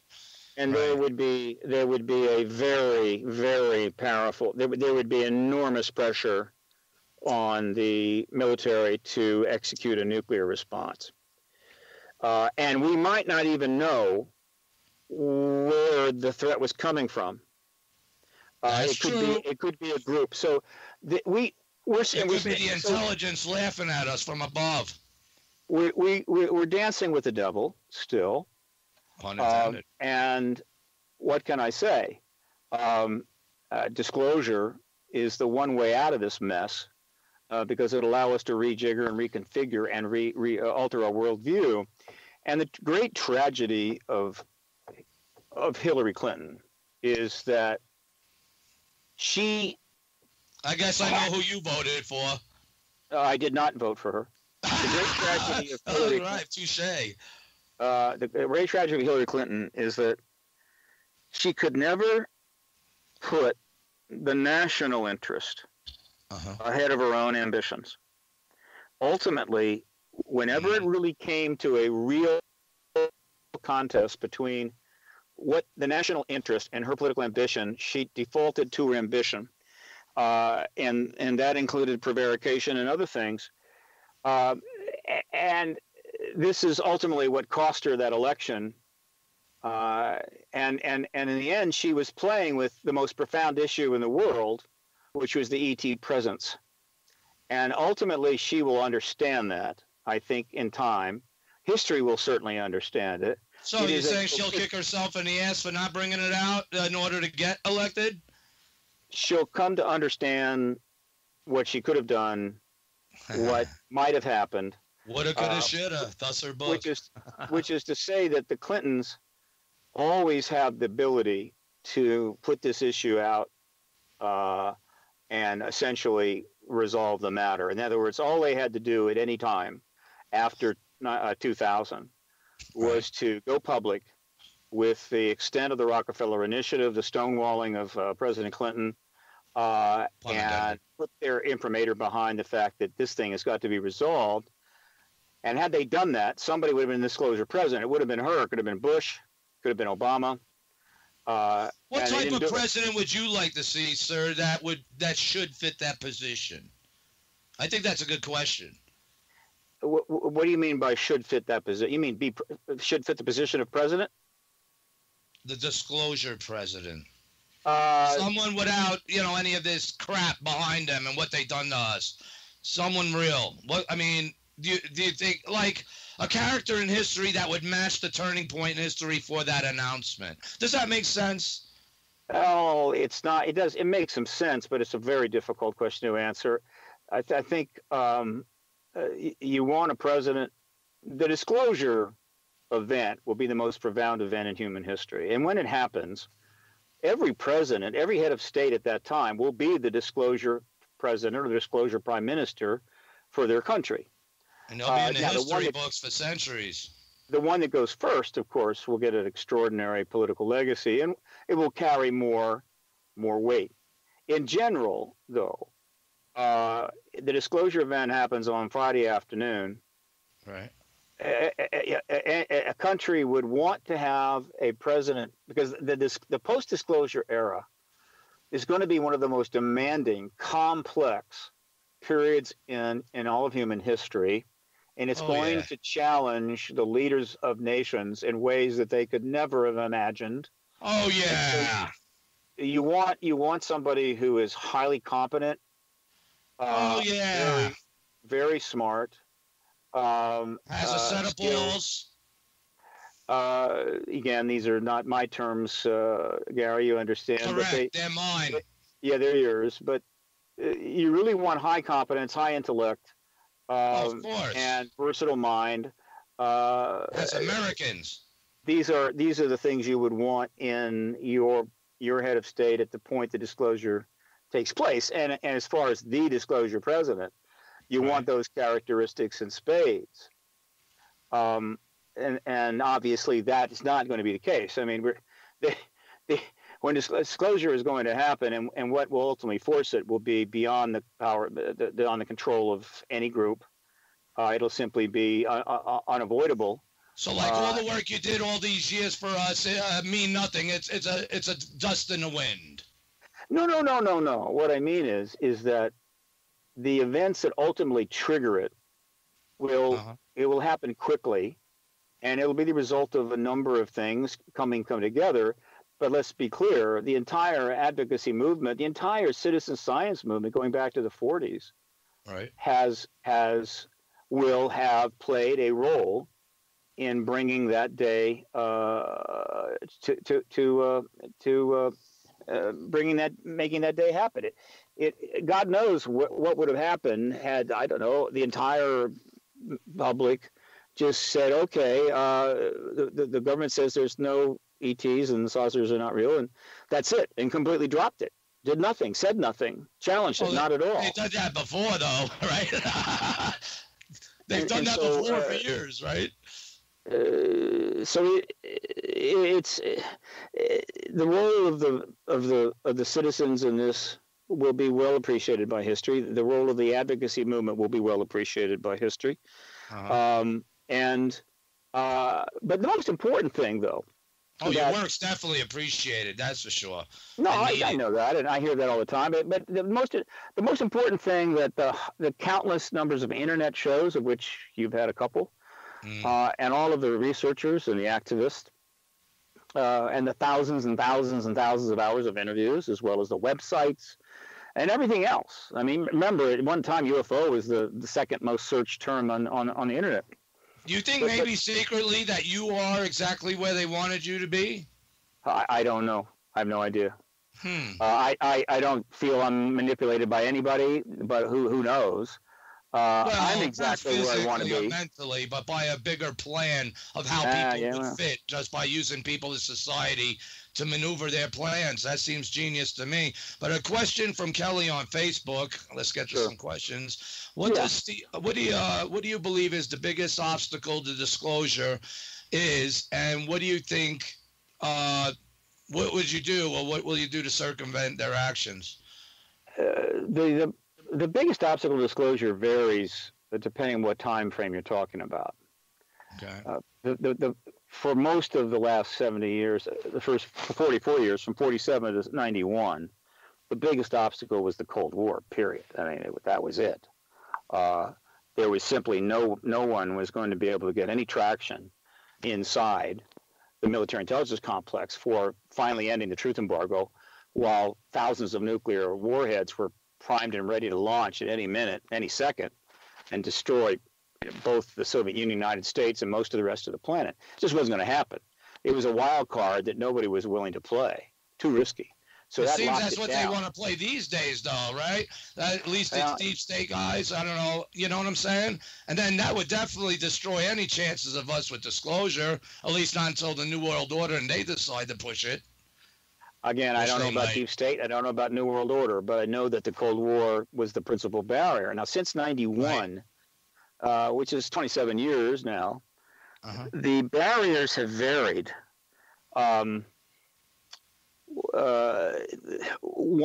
We've had some very bad politics. We've had extremely controversial election in 2000, and we had a very controversial Clinton term, 2 years. Those two terms, political mess, and the partisanship really started to get cranking around then. Then we had the first Iraq. Well, we had the first Iraq War. That was before Clinton. But the 9/11 attack, the second Iraq War launched in 2003. These were huge barriers to the disclosure process. And the political situation in the United States began to get really bad. It went from mild cardiovascular disease to heart attack at any moment. It just locked up, froze up. The Congress froze up.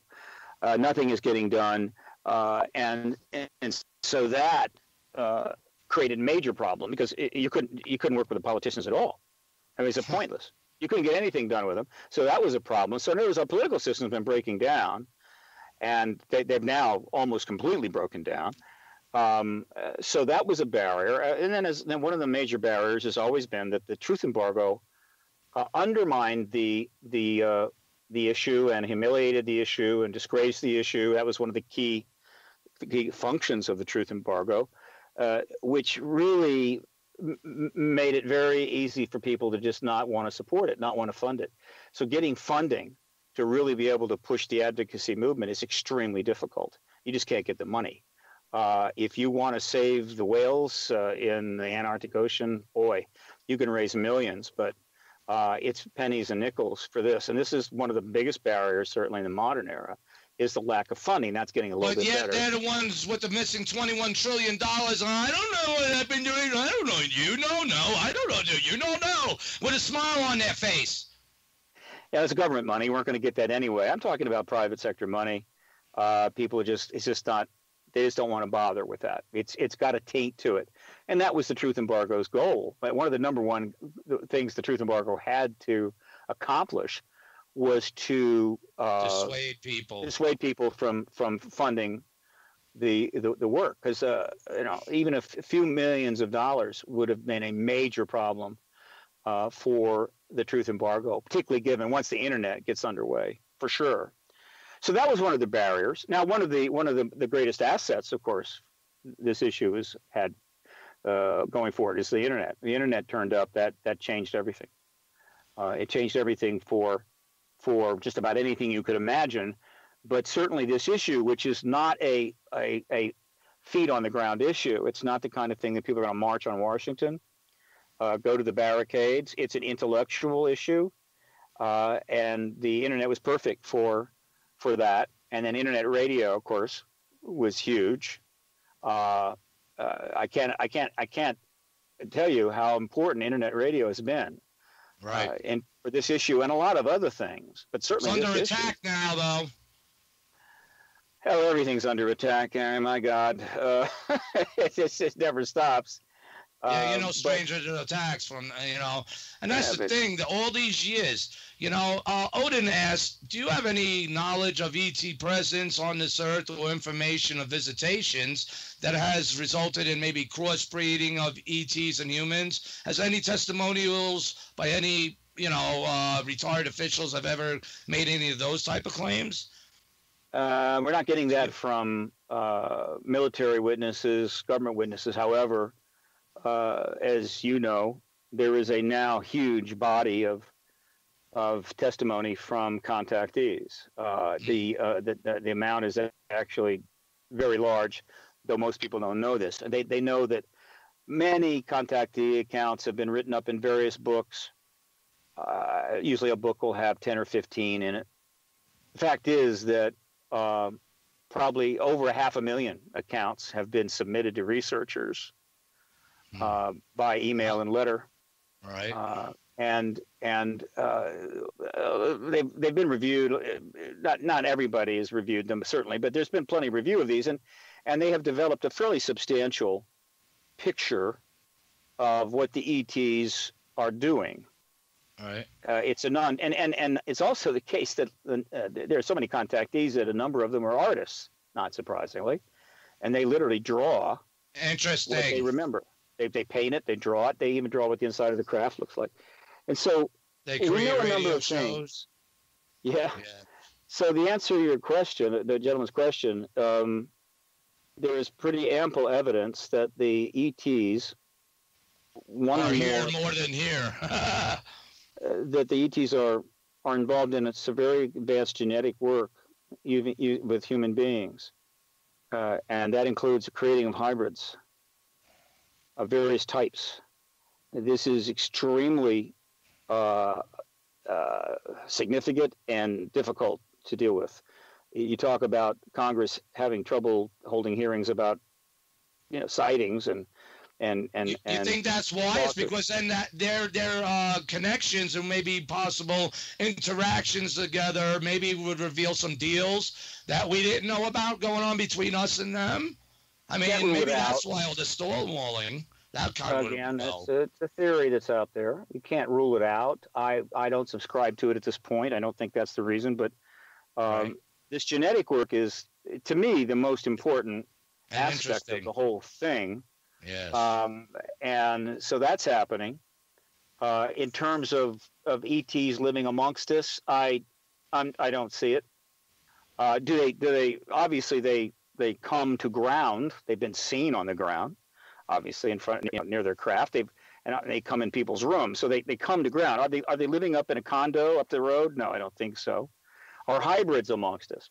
That's a very interesting question. extremely advanced, obviously. We can talk about it here, but I'm sure as hell not going to talk about it on CNN. But the point is that there's different kinds of hybrids, and it's possible that some some individuals with some manipulation by ETs are living amongst us. And you hear a little bit about that, but just not enough to come to a firm conclusion. Right. So, but You're naturally, not seeing any tails or horns.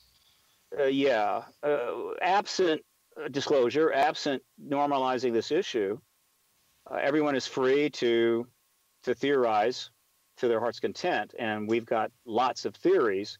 Right. And the ratio of theory to fact is just totally asymptotic. It's like 95, not asymptotic, but asymmetrical, 95 to 5%, if that. And that's a problem. It's a real problem, but that's the way it is. So the answer to that question is yeah.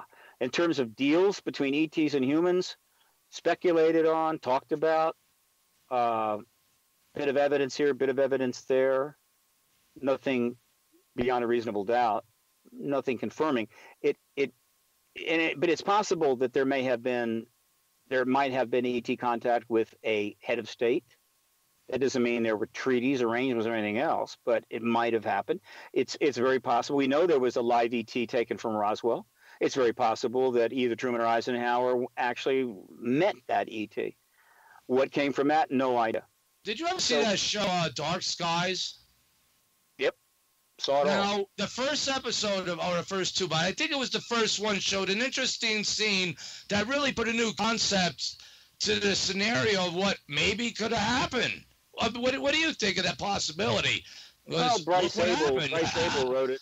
Yeah, that's Bryce Abel's project. He wrote it. He knew a lot about the issue, and he incorporated a lot of things that were being written about by people like Keogh and others that were trying to understand the issue, and he tried to incorporate that into and try to provide as much realism to that series as possible, and it did a pretty good job.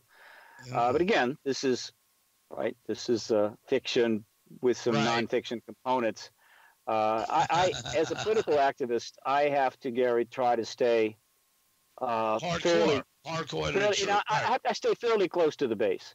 In other words, I can't afford to get too far to the base, or I'll get picked off by the pitcher. You know what I mean? Right. I hear you, definitely, and that's commendable, because we need people of your mindset and patience and dealing with these people. But that's what I'm saying. It goes back to, I think, what's her name's question, Kelly on Facebook. What can you do to circumvent their actions, and that's preventing disclosure? And how, we're all trying to do with this. I don't know if you know about the Dr. Gil Levin's Martian Revelation Life Validation Campaign. Yeah, I know about it. All right. Oh, excellent. We're going to put a petition coming out next week on the 28th. I figure strike when the iron's hot. Hey, whatever's going to happen is going to happen, but we need 100,000 signatures. And this falls to another part of the question someone wants me to ask you about, Mr. Seth Shostak, if I could find that while I'm describing this, because there are those in these mainstream and scientific places, they believe that we the people have no power. And I say contraire, mon frere. We do. I say we do. And that's the problem. Everyone's telling us what we can't do, what I can't do, what I can't say. And I'm tired of it. And and that's why, I commend you all these years of fighting for us all for this truth, which is really a global scale event of what you're a part of. And it's being snubbed down. I don't know. The politics in this smells. It needs to be done right. And I'm still wishing I could find this question, because it's imperative to now, and I don't want to be rude to that question person that asked it. Well, while you're looking for it, let me speak to Levin. By the way, has Dr. Levin passed? She's still alive? No. He's still alive, and very well, and I believe he will be until we win this. Yeah. But we need help. We need help. And I was going to ask you about that, with your experience, because like Mr. Seth Shostak it ain't done by petitions. And he sounded, more mad, but controlling it. You know how he is. And than anything else. And he wanted to keep stressing that we the people, even it don't matter, even the president, we can't get the president to demand that would go on the next Mars 2020 rover. And I was like, you're going to say it can't? I mean, this is a problem here. It's them with egg on their face. But you got to understand, this guy's 94 years old. It's not like he's just crying for attention because of something, he was spanked with. He was ordered. He was ordered not to tell us. Not to tell 94. Us, but change the story. I didn't know that he was 94. That's impressive. Isn't it? His wit is sharp. He's ready. He deserves this, and so do we all, because he did that for us, just like you're doing the work you've done for us.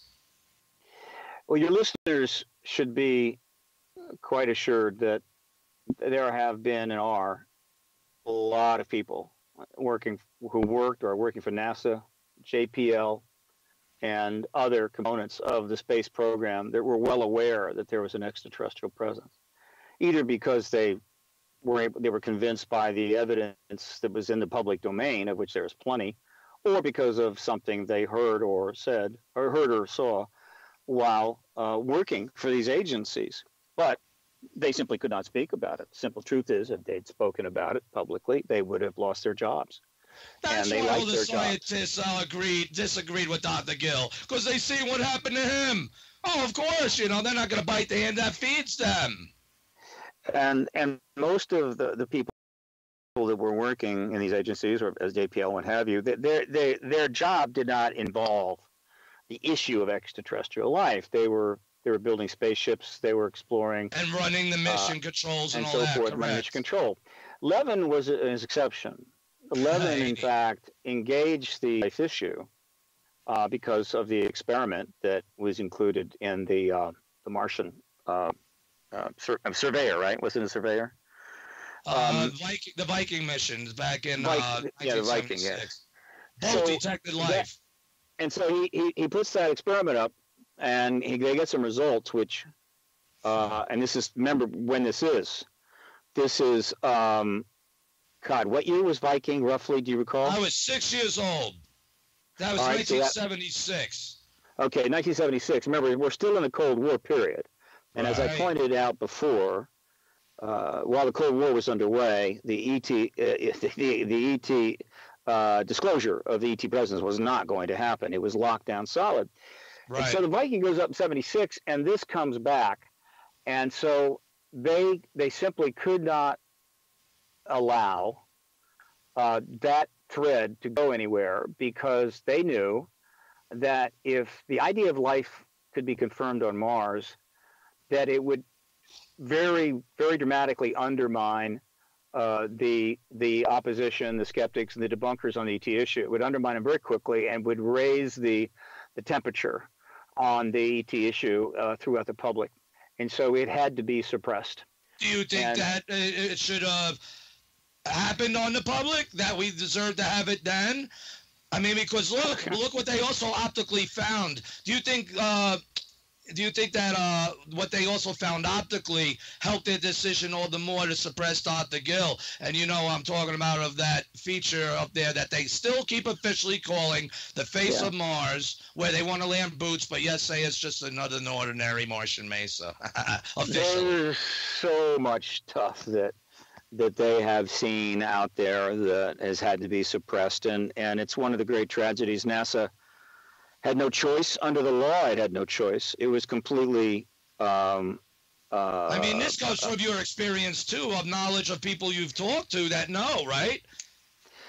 NASA was in an impossible position. JPL was in the same position, even more controlled, and so they simply weren't going to allow to do anything, allow anything out that would threaten the truth embargo.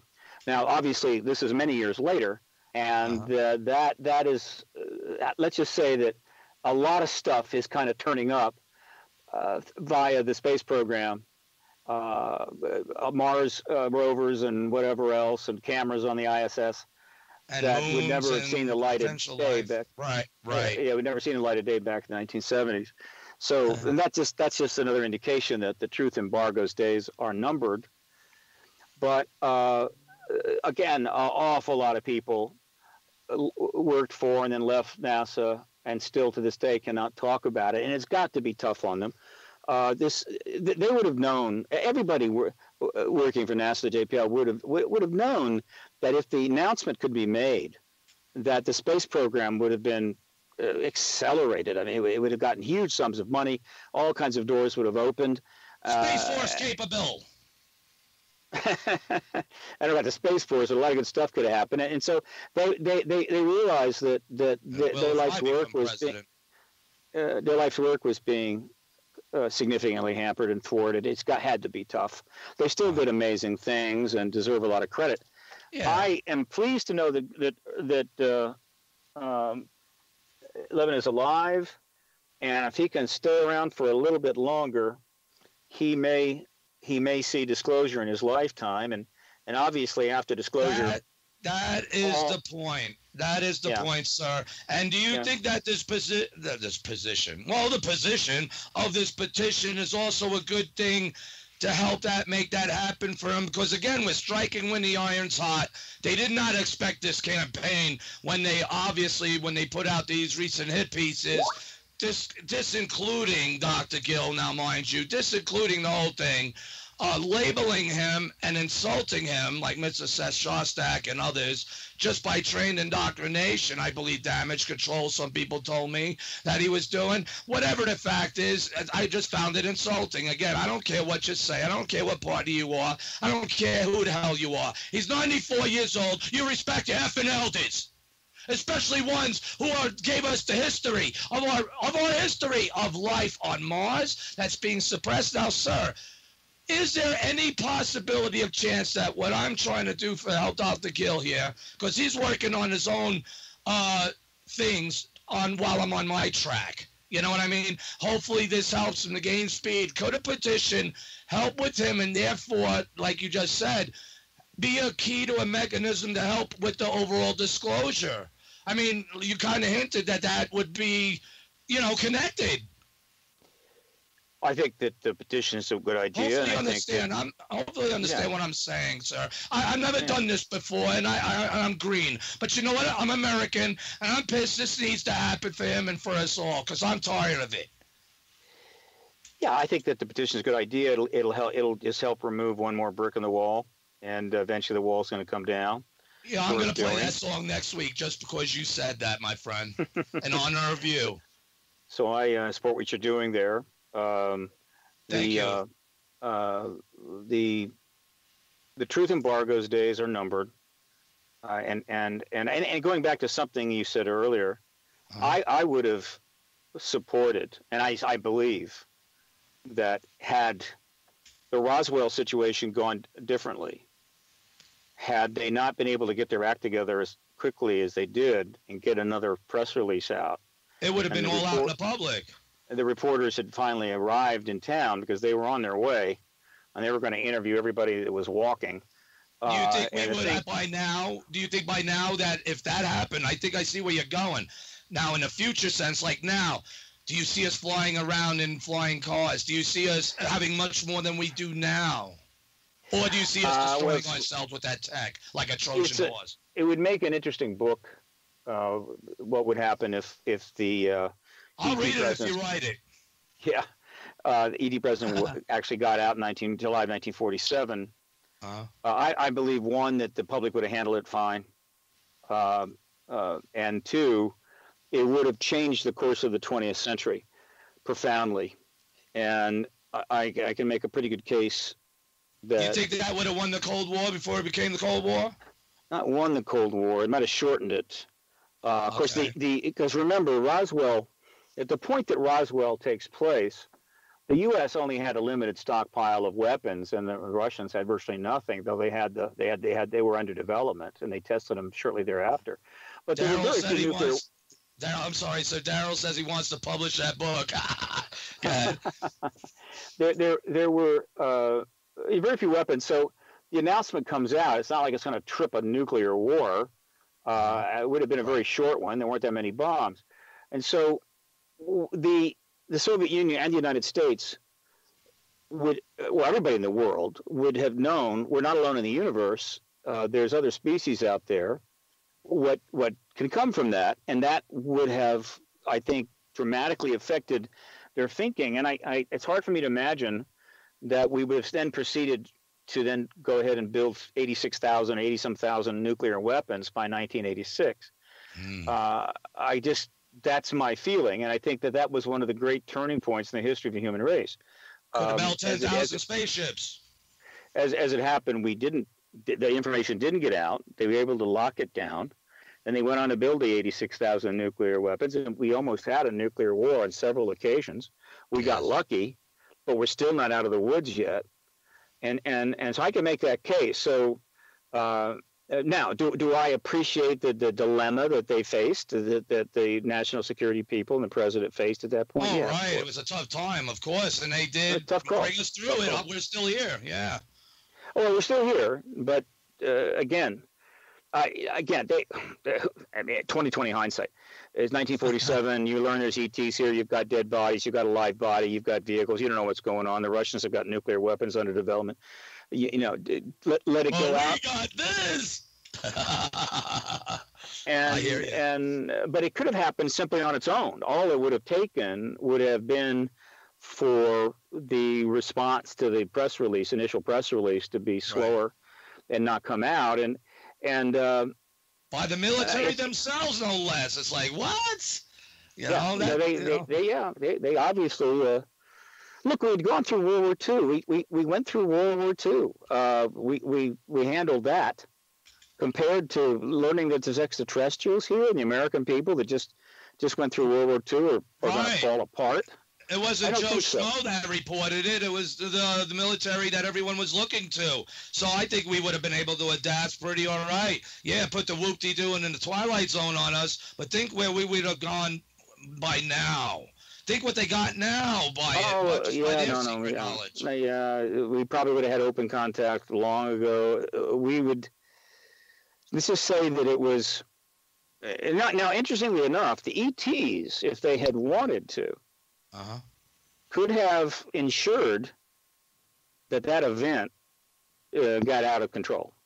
It wouldn't have been that hard. And just a little bit of tweaking and the thing is out of control. And so they, for whatever reason, were not prepared to force the issue upon us.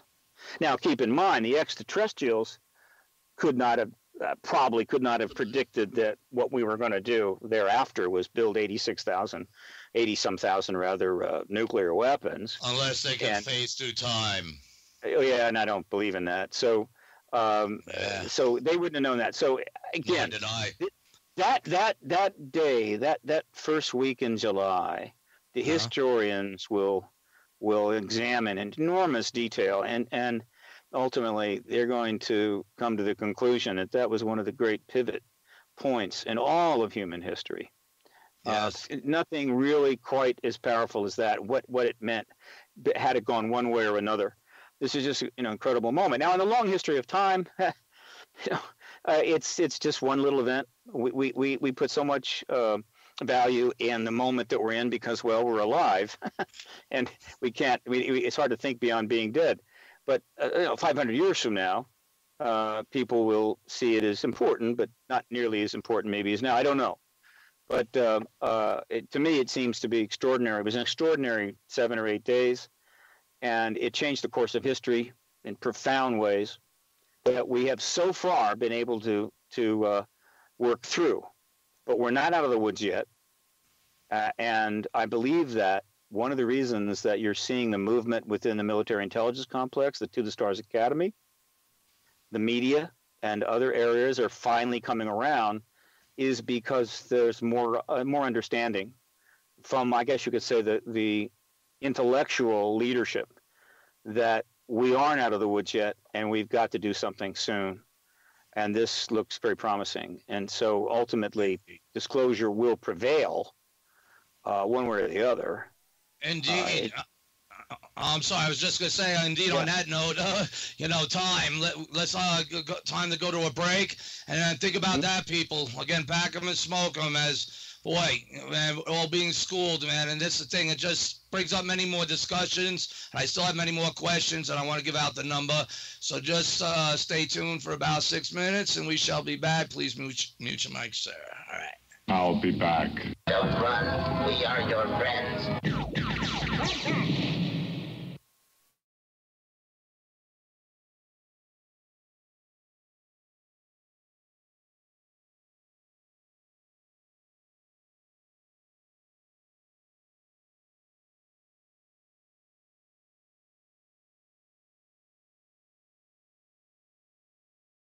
Instead, they'd rather go search for signs of life instead of actually finding it. Let's all make NASA change their policy and letting them know that we demand them on the upcoming Martian rovers of the Mars Rover 2020 and the ExoMars rover. We would like Dr. Gil Levin's life detection controlled label release experiments on board those rovers. It is about time. Is it about our fate? Please join the Dr. Gil Levin's Martian Revelation Life Validation Campaign. Please go to www.thefacesofmars.com and scroll down the page and click on the glowing, blinking link for Dr. Gil Levin's Martian Revelation Life Validation Campaign.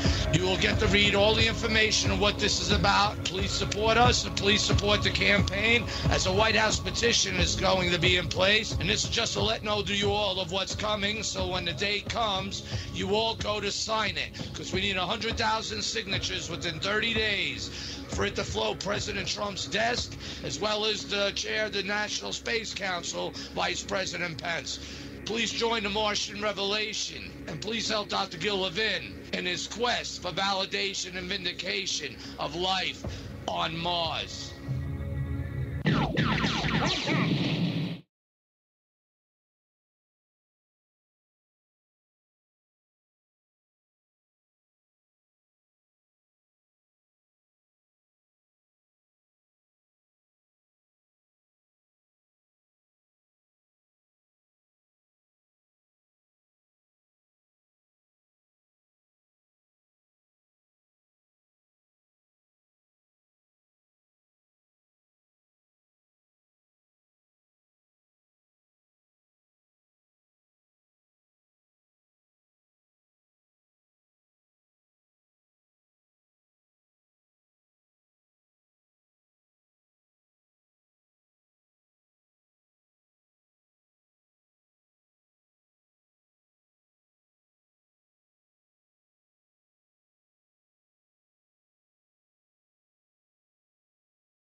That's upon you all again now.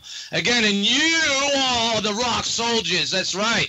Become part of the member of the Martian militia. Go to www.thefacesofmars.com. Please scroll down. Please click donate in order to bring this effort to a fruition next week especially. Hey, the opposition comes at you no matter what. I'm telling you, this is no coincidence why we're here. And that song's no coincidence, as Mr. Stephen Bassett just said himself. He supports the campaign, and I'm looking forward to hear more of that, because that just gives me more hope for Dr. Gill, and the fact of what I jumped in here for to do is my job as an American, and to help us make the Martian revelation and the Space Force and everything that's going to happen after that to make this new timeline viable, and to which this war will be prevented. That's being alluded to. War? Oh, where have you heard that before? I don't know, but again, go to www.paradigmresearch.org.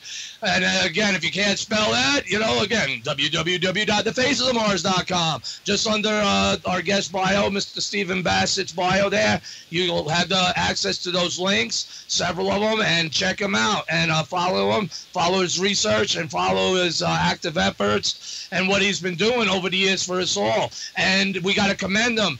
And in my opinion, I know this ain't him speaking, it's me. He has balls. He's a Bassett. So that's just how it is. And he's an American. And that's right. We are the crap. We are Americans, and that's what we're supposed to be. We could build a Space Force if we want. We could make Buck Rogers come to life if we want with the tech they probably got now and everything, especially, hey, China, yeah, you want to go back to the moon, behind the moon, the dark side. I say, since they don't have a name, they should call it the Pink Floyd. Since they say they're going to go to the dark side of the moon. I didn't know it was dark, but anyway, it's a symbol. It's symbolic, isn't it? The pyramid with the rainbow going through. But it ain't going to be the rainbow flags going. That's not what that represents. But anyway, it's a great honor to have you on, sir, and I'm so happy and excited. You're filling me with hope that this effort I have is not going to come out as an embarrassment for Dr. Gill or myself even. People have, you can imagine that things, I can imagine things you hear from some people. But, I've heard comments from people, and it's like, you know what, wake up. You know what I mean? Make your fate. Open your mouth.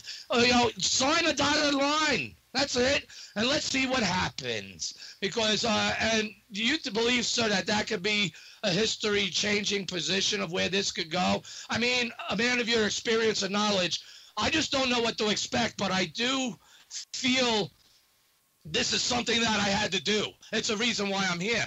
And but no, believe that or not, and there's a story behind that, but whoop-de-doo, that's another time. But I'm just going to say that it's relevant. We're striking when the iron's hot. Would you agree to that one? I'm an activist, so I support all activist measures like that. They're absolutely necessary, and there are some people that can do that kind of thing, and some people can't. But we don't need a lot. We just need a reasonable number of people that are willing to take action regarding issues of importance, and things get done. Now, since we're on the subject of Mars, for 100,000. It comes to 100,000. And people, before you get that, you get to the subject of Mars, call in, people. I apologize. 202-559-7943. That's 202-559-7943. And sir, this, I'm having a great time speaking with you, and a lot of listeners are. Would you mind if we ran late? Is that okay with you? I don't want to pressure you. I can go a little late, sure. All right, awesome. Thank you very much. Because this is historical, and you're a historical figure, and that's why with this campaign, again, you just happened to be on a date to where this was still even being shaped. It's just nothing's coincidence. Do you believe in that, sir, that what fate? I believe that we all have a plan for ourselves, and I think the cosmos has its own plan, and one way or another, the cosmos plan works out, but how that works, I don't know. But let me tell you a story about Mars. Okay. This is a Mars revelation story. Nice. Going way back now, you may recall, you had the initial, the Viking face, the face on Mars turned up in the Viking mission, and then it turned up many years later in another mission that really got things going. Mars Global Surveyor? It might have been, I forget which one, but it was the one where things really got hot. Richard Hoagland, of course, was spearheading this issue of the face on Mars as much as any. And then you had the Mars group with Carlotto and so forth. Oh, and Mars then Observer, that went black. And then Precisely they, at 6 p.m. They sent back another mission. And they deliberately, and they said in advance, they were going to direct this mission so they could film in high definition the Cydonia area. Right. And they did. And Mars so Surveyor, right. those started coming back, those film strips cutting back. Well, one of these film strips was sent to me, and I was told to check out something. I have forgotten who sent it to me, and I've lost the image. I've gone through like 6 computers since then, and somewhere along the line the image got lost. Though technically it's in the archive, and I could find it if I really wanted to work hard, and I might do it. This was a strip. Yeah, I'm curious. This was a strip that took in the primary thing in this strip was the D&M pyramid at the bottom. And so at the D&M, so in the center of the strip, running north to south, the D&M pyramid, and then as you scroll down, as you move down away from it, toward the bottom of the strip, there is an area there where there are absolutely symbols either engraved in the Martian surface or were added by a JPL guy who was drunk one night and decided to screw with us. And the odds of that. Did it look like to you that, I mean, that would have to be a real artist getting drunk and want to mess with people. Did you think that that was actually fused in the surface as an actual surface feature? I think, for you to be telling this, that's what I'm saying. To me, if I was to look at it, I'd probably agree it was in the picture. Or what, did it look stupid? If it looks stupid, it did not look stupid. No, it did not. There you go. The Occam's razor explanation would be these were symbols in the surface. And again, when you take an image of a surface of a planet, you can have various shapes and what have you. But what you had there was an area where there were very, very few distinguishing shapes, and then these symbols are literally standing out. And the odds of them being natural were extremely remote. And I actually remember trying to get Joe Firmich interested in it. And we had a phone call one night, but he wasn't interested. And eventually, Tom Van Flanderen, I believe, included this image in his presentation at the press club that no one attended. I remember that. No one attended. No member of the press came to it at all. But it was taped. Right. And I haven't seen that. I need to see it to see. It may not have been in there. I'm not sure. But one day I'm going to go find that image again, and I'm going to promote it. Unless it's been tampered with or corrected. But it just never got any publicity. Well, so definitely, don't trust the image that you visually see from them. Download the raw, process the raw, because if it's in the raw and it comes through, you process, you see it. Well, hey, then, compared to how they release it to you, for instance, because the way they release them, it's not usually how what is showing in the raw when you process it yourself. So, and that would show then that the raw was manipulated. That falls in a data quality issue. Yeah, this gets pretty technical. I might ask for some help on it, but I might just be able to pull it just from the standard archive, and it will be there. Because again, it's really not something that was promoted, not that known. And most everybody was interested in the pyramid. That's all they wanted to check out, and they never went down the strip. So that was from way back, and it's funny how these things. That whole area is fascinating. That whole area is just fascinating. It's archived. The tattoo is there, and so when you say that, that's why I'm convinced. That's what you've seen, because it's all over the place. It's just harder to see unless you process it yourself and then have enough imagery to compare these things to. I mean, that's what I do. So that's why I'm getting into that. Sorry to bore you with that, but I'm just telling you from my experience that that's when, I trust the raw data more so than how, you just see it on one of their release pages, as amazing as it might look or not look. Certainly you have to be wary of manipulation. As we know, right, many images have pixelated areas. Yeah. A bit pixelated out. MRO's been pretty nice with the raw data for me calling it. Again, the way they released them compared to what I'm revealing, let's say of the face itself, MRO CTX image now, Stephen, has gotten about 11 or 12 swaths over it with the face in it. I processed each and every single one. Boy, lo and behold, I look how they give them out. Compare mine processed to theirs, and it's like, God, why aren't they releasing it like how I'm, what I'm revealing? Well, all theirs is hiding everything, and contrasts, brightnesses, darknesses. It's covering up all the details. It's covering up the tattoo, thus your symbols. Again, sorry, you know the answer to your question.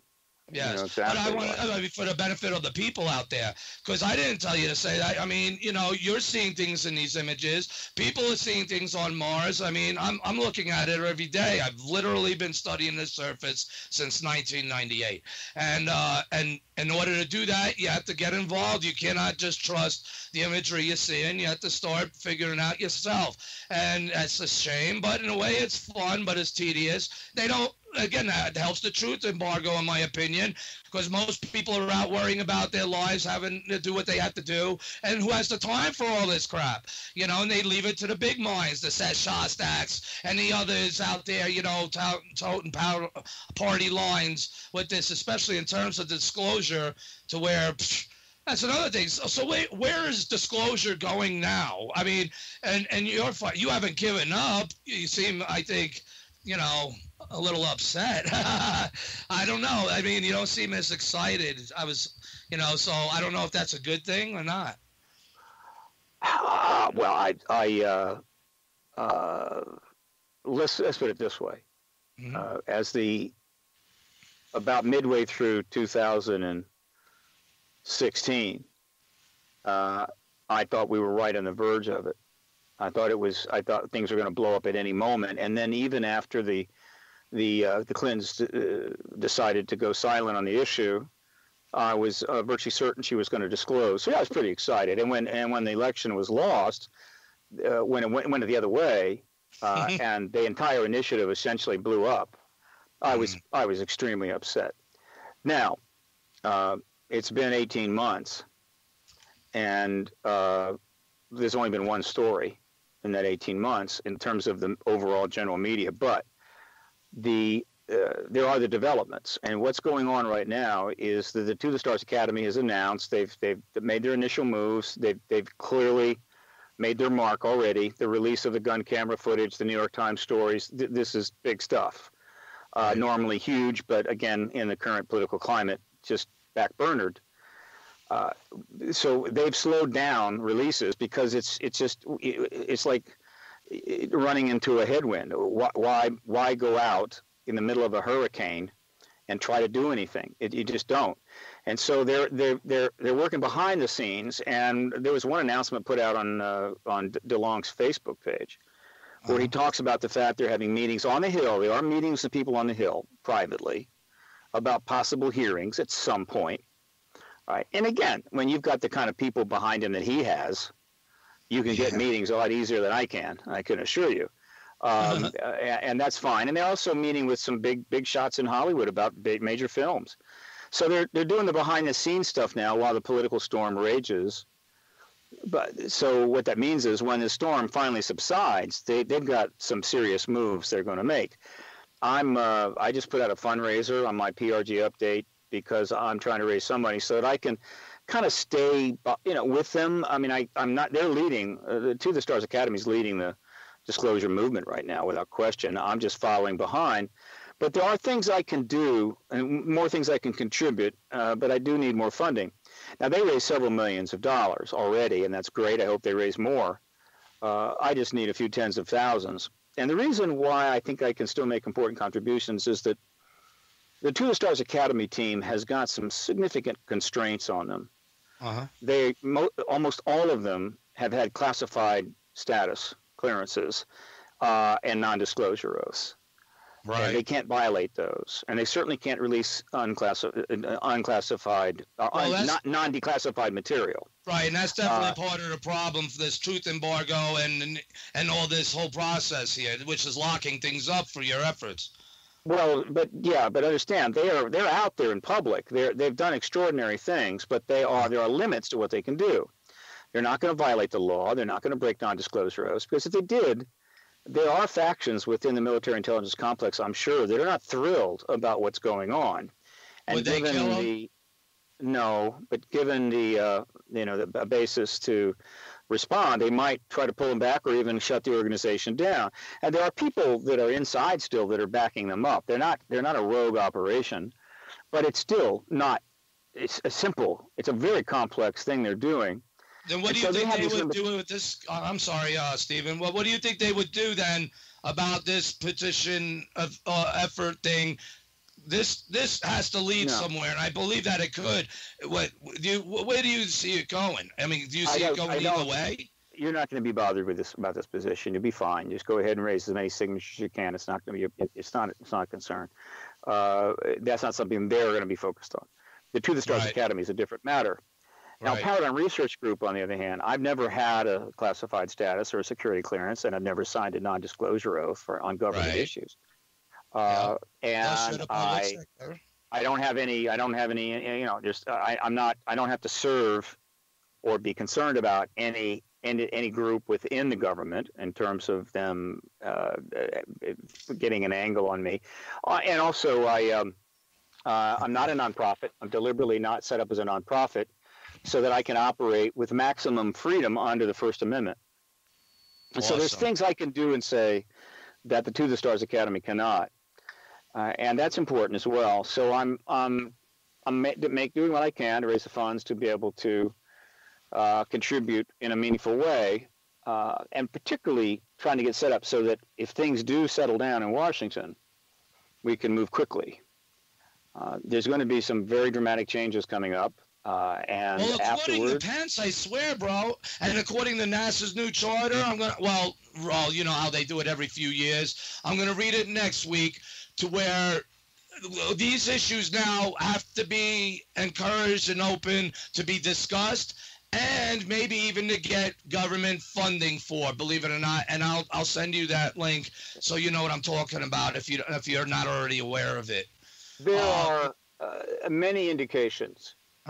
That there's many indications of movement within the military intelligence complex and NASA regarding the disclosure status. The To the Stars Academy emergence is only one. And overall, it's primarily a public relations maneuver. And what I mean by that, it's not like, oh, wow, we're going to do some great science for you now. No, they're trying to get positioned on the best side of this they can. Give us the reach around. Disclosure is going to pose huge public relations problems for almost every every aspect of military intelligence and NASA and JPL and all of that. Really big problems. And so they're making maneuvers that will soften the public relations dilemma. The To the Stars Academy is one example.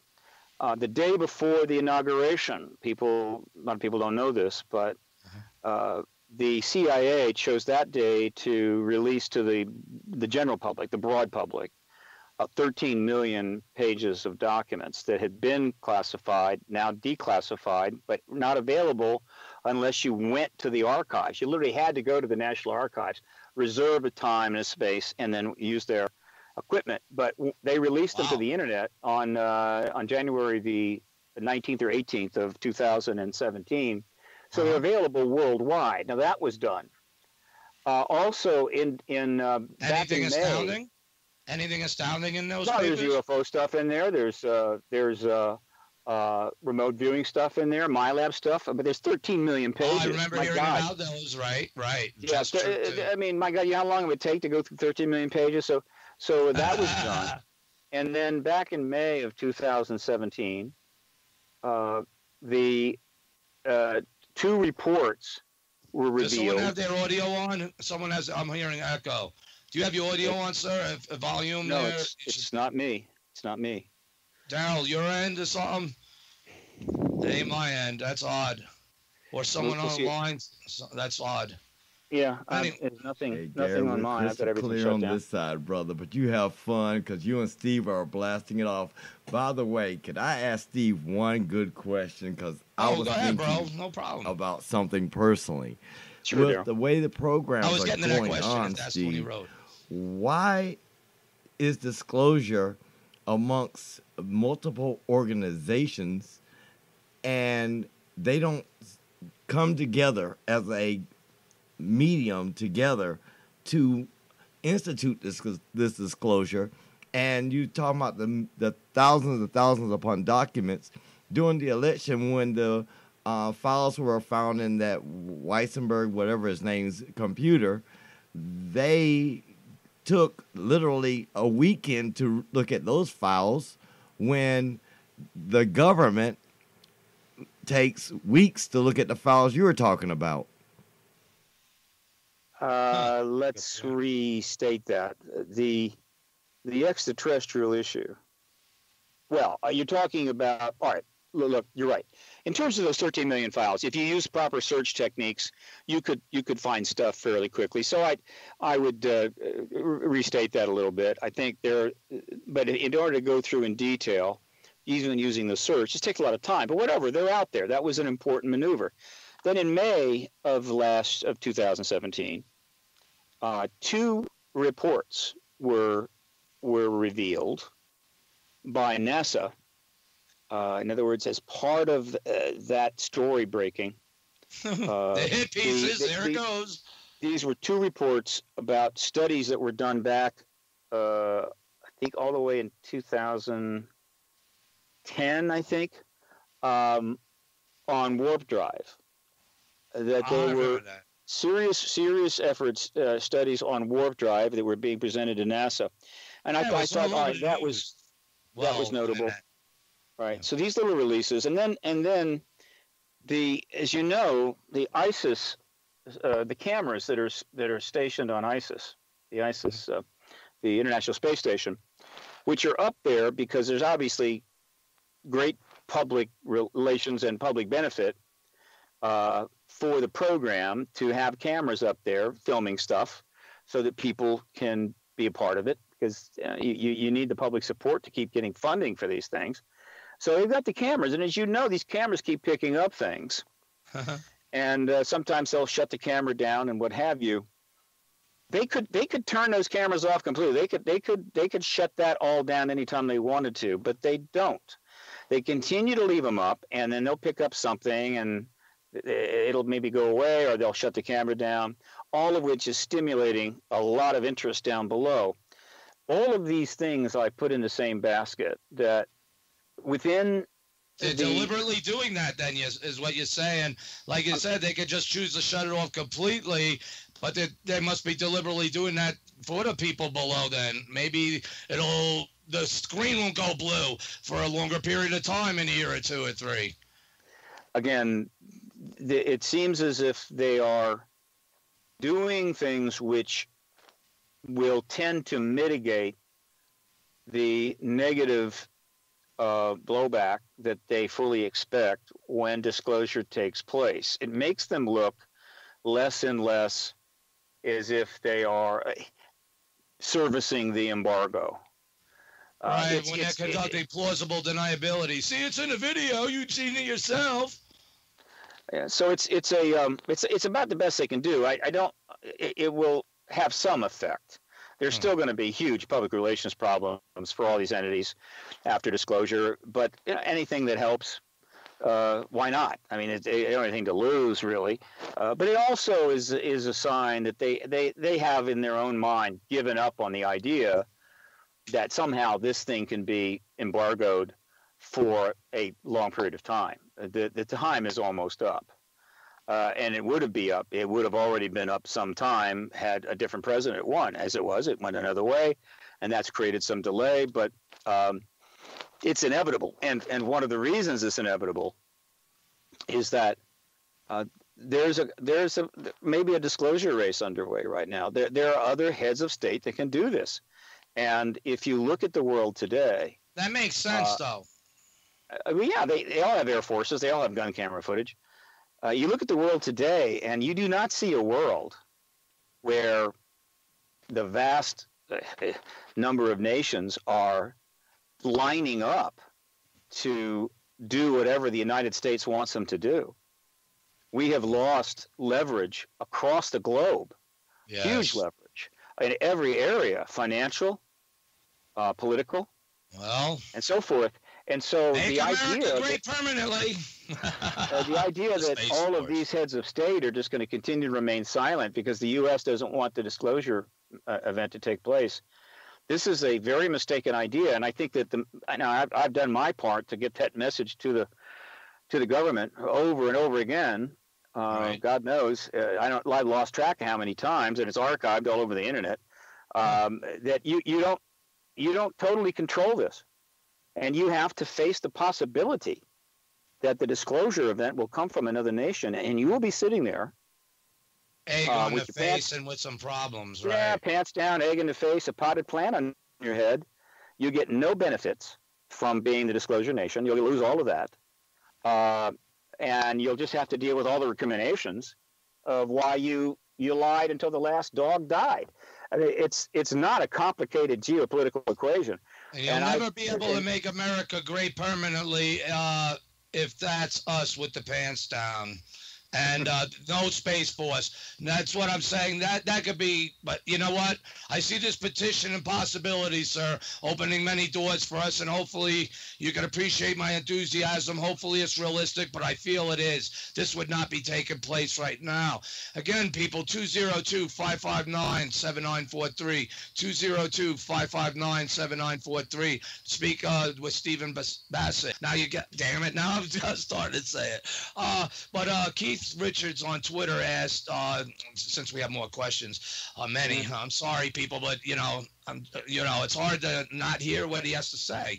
But Keith Richards on Twitter asked, does Steve know any information or leaked information about the multinational space program being the first on Mars, or has he heard of any rumors of alliances being made on landing on Mars? Right now, what seems to be the case is you've got various nations claiming that they're about to make substantial moves. Certainly, China is talking about going to Mars, and so forth. We're not seeing much international cooperation. Certainly, it's apparent about joint ventures. Right now, the world is very, very well, things are just really a mess right now, and we can't even get simple agreements in the United Nations. So I'm not surprised at that. Of course, the International Space Station is a joint venture, believe it or not, with the Russians. Yes. So there's not that. There is a great deal of speculation about the, quote, secret space program, which is fun. So you haven't been hearing much about that from the insiders, people's alluding to that? No, we're hearing it from the outsiders. Absent information from the government, and given we do know that we've always known that there's a military program, a classified military program, and nothing surprising about that. They do their own shots, space shots, right, and they're not publicized. But absent resolution of the issue through disclosure, people have taken upon themselves to theorize just what we have. And it runs a gamut from what I think is the base position, which is that we have anti-gravitic craft, which can at minimum operate in our airspace, might very well be able to operate in near orbit, including the moon, maybe even Mars. Are you saying we already successfully reverse engineered several? Well, if you go by Lazar's, and I'm sure other cases many cases you've heard about. There is, I think, reasonable evidence that we have re-engineered anti-gravitic technology. Now, that doesn't mean that we're able to house it in 30-foot saucers, but we figured it out, which means that we therefore have a capability within the classified space program that is pretty remarkable. The question is, how far have we gone? Now, in the internet, being the internet, we've got people that are not only proclaiming that we have vast space fleets traveling the solar system, if not interstellar, that we've built huge facilities on Mars and the Moon and so forth, but they actually worked in them and what have you. This is the internet. This is what it does. It's entertaining. I don't give much credence to it. I don't think these elaborate stories are going to hold up at all. But they're stimulating and they get people's interest. They're complicating for a political activist because you're just going to be associated with that. You're going to be associated with all these radical theories, so by virtue that you're in the same genre. So the answer to the question is that we have a classified space program, which may very well include anti-gravitic propulsion versions built by the U.S. Don't know about other countries. Probably it's possible that we're able to get a crash vehicle to work again. Don't know. And this is hugely significant. There's no question. But the real significant matter, which is much more difficult to assess, is how much have we learned about the energy systems of these craft? Now, that's a lot harder to know about because with the anti-gravitic craft, we've got film of them operating over Area 51, for crying out loud, and over the Nellis test range. But energy systems, how do you know what the U.S. government has re-engineered there? You don't. True, and like the today's technology we use, that could be applicated too directly to Colonel Corso's story. Is that correct? Do you have faith in what he had to say? Well, I believe that he was involved in trying to get some of the Roswell technology maybe inculcated into the commercial marketplace. There was no talk of the propulsion system. Well, sure, right. And that wouldn't have been used anyway. But or it wouldn't have been announced in a book. Yeah. So the implications of the energy is really profound, far more profound than just the anti-gravitics. And my message to the government on that is that, look, even if you haven't successfully re-engineered the energy systems of those craft,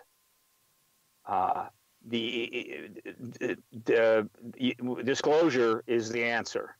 In other words, then it's necessary that research be extended to the entire human race, the intellectual capacity of the human race. There's an awful lot of not all the smartest people are necessarily working in government labs.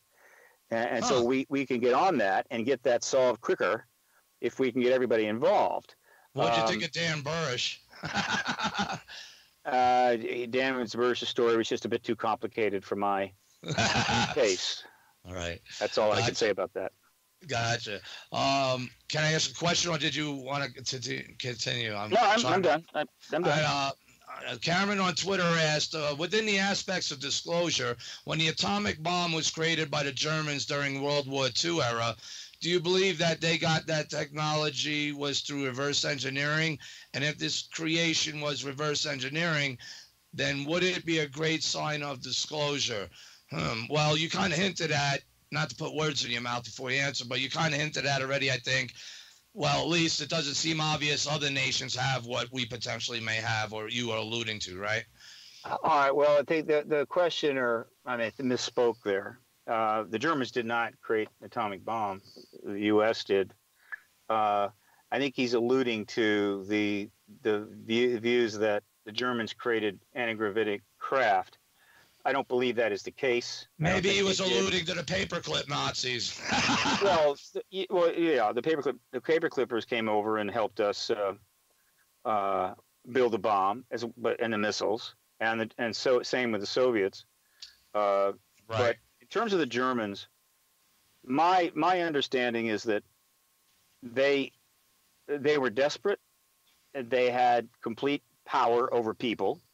So they were enlisting huge amounts of slave labor, working them to death to build underground facilities. and they were looking at everything and anything they could. Everything was on the table, and they were very smart. And it is possible that they had seen ET craft operating in space. It is possible that they had a crash vehicle. It's not out of the question. There was a period there where if a crash vehicle had occurred in many parts of the world, they could have gotten it. Whether the people want to give it to them or not, don't know. And they were experimenting with various things. Mm-hmm. These efforts, all of which were captured by us, particularly the drawings where possible, they have been expanded on mythologically, just like Antarctica. There's probably no one thing that has fascinated the human race more in the 20th century than the Nazis. They're just compelling. Right. And so people have taken their efforts to try to do everything they could to get a technological breakthrough. They were working on a bomb, but they weren't as far along as we thought. They clearly came up with jet engines and obviously missile technology. They were ahead of everybody there. And so they were clearly engineering at a very rapid pace. So it was easy to extrapolate that into all kinds of exotic stuff, even to the point where Annie Jacobsen, bless her heart, fell for some ridiculous story about Roswell being a Nazi craft that crashed there, Nazi-built craft. So, but I'm not buying that. I don't believe it. I don't think it's true. I don't believe it either, especially by the description of the beings. They didn't have extraterrestrial biological entity technology, I don't think. There's no indication they had bodies. Now, there could have been contact. Let's face it. There's no reason to not believe that there could have been contact between ETs and people in Germany. We're familiar. Most of our contact that we're familiar with has occurred since the war, but that doesn't mean there wasn't contact prior to the war. If any Germans, particularly Germans high up in the government, had contact with ETs, it would have had a profound effect on them. There were several societies, like the Vril societies, that were intimating this, and it might have affected their worldview. It might have affected how they thought about humans and what have you, and who knows. And it might have stimulated their desire to develop extraterrestrial-like technology. Did ETs cooperate with them? I don't think so. I think if ETs had cooperated with them, they'd have made it. This is now so drenched in mythology that it's damn near impossible to really address it in a cogent way.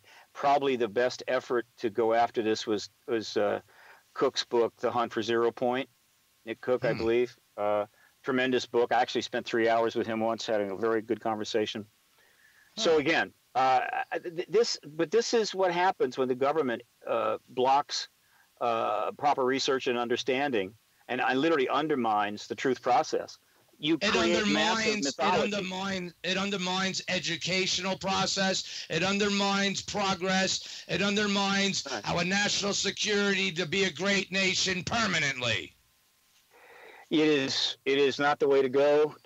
Institutional lying is destructive. It has short-term benefits, long-term, very destructive. Look at all the dummies running around now. They don't understand anything now, and it's like, oh my gosh. And I'm not that old, we all, our lives are just a puff in the wind. Like I said, I revealed my age earlier. I was 6 years old in '76. So but look how much advance has got since then. But I also would notice how dumber people got. Not in the government and the schooling systems. I seemed to see that they were encouraging that. Instead of reaching for the stars, you could be anything you want, use your imagination. Now it's like they squished that. Well, as I said, we're up against too. We're still suffering from Cold War syndrome, and dysfunction is becoming rampant. We're seeing a breakdown of systems in the United States. The United States is not eternal; it is vulnerable. No nation's permanent. Even an Anunnaki learned that, supposedly. Yeah. But still, You know, that doesn't mean we have to destroy it ourselves from within, and we're letting others do it. We could be a great nation as long till kingdom come, where King only be Jesus need be. There's nothing that says America's there in Scripture, but there's nothing there that says it ain't. You know, yeah, I mean, those people too like to bring up those issues. But Youssef on Google Plus asked, "What exactly is the disclosure movement, and where will it go once the information is given?" I might have needed a better question, but since I asked it, Stephen. Yeah. So the disclosure movement is simple. It is the organized effort to persuade, convince, force, whatever you want to call it, the I love that one. Heads of state of nations, Mm-hmm. to acknowledge the extraterrestrial presence to their people. It will almost certainly start with a single nation, and then the rest will follow very quickly thereafter. That is what the disclosure movement is. It is about capital D disclosure. It's now, once capital D disclosure has taken place, the disclosure movement will then focus on small d disclosure. But not that there hasn't been that. That's been going on for 70 years. But it will be far more significant in the post-disclosure world. So now the emphasis on what are we going to learn from the government? How quickly are we going to learn it? Is there any shenanigans going on? Are they manipulating the information? And what can you do to help force it? Well, right now, support the To the Stars Academy, support PRG. The one thing they need and I need are funding. We need money to be able to do what we do. It's that simple. That's the one thing people can do. They can obviously support conferences. They can support radio shows. They can do their own research, create websites, and so forth and so forth. But the number one thing we need is I've got 14,000 followers on Twitter, 5,000 friends on Facebook, and then another 6,000 followers. There's probably some overlap there, but there's 20,000 people there. If each of them gave $5, I'd have $100,000 to work with. But people don't think that way. They've been a so lot of them are discouraged. waiting for the next guy, and a lot of them are also out for to be entertained. No one wants to have the balls to open their mouth because it interferes with their lives, it'll interfere with their jobs, or just they're afraid of what someone will think of them.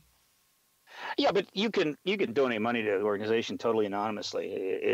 It's more than just that. There has been such an effort over the last 70 years, really, to discourage collective action.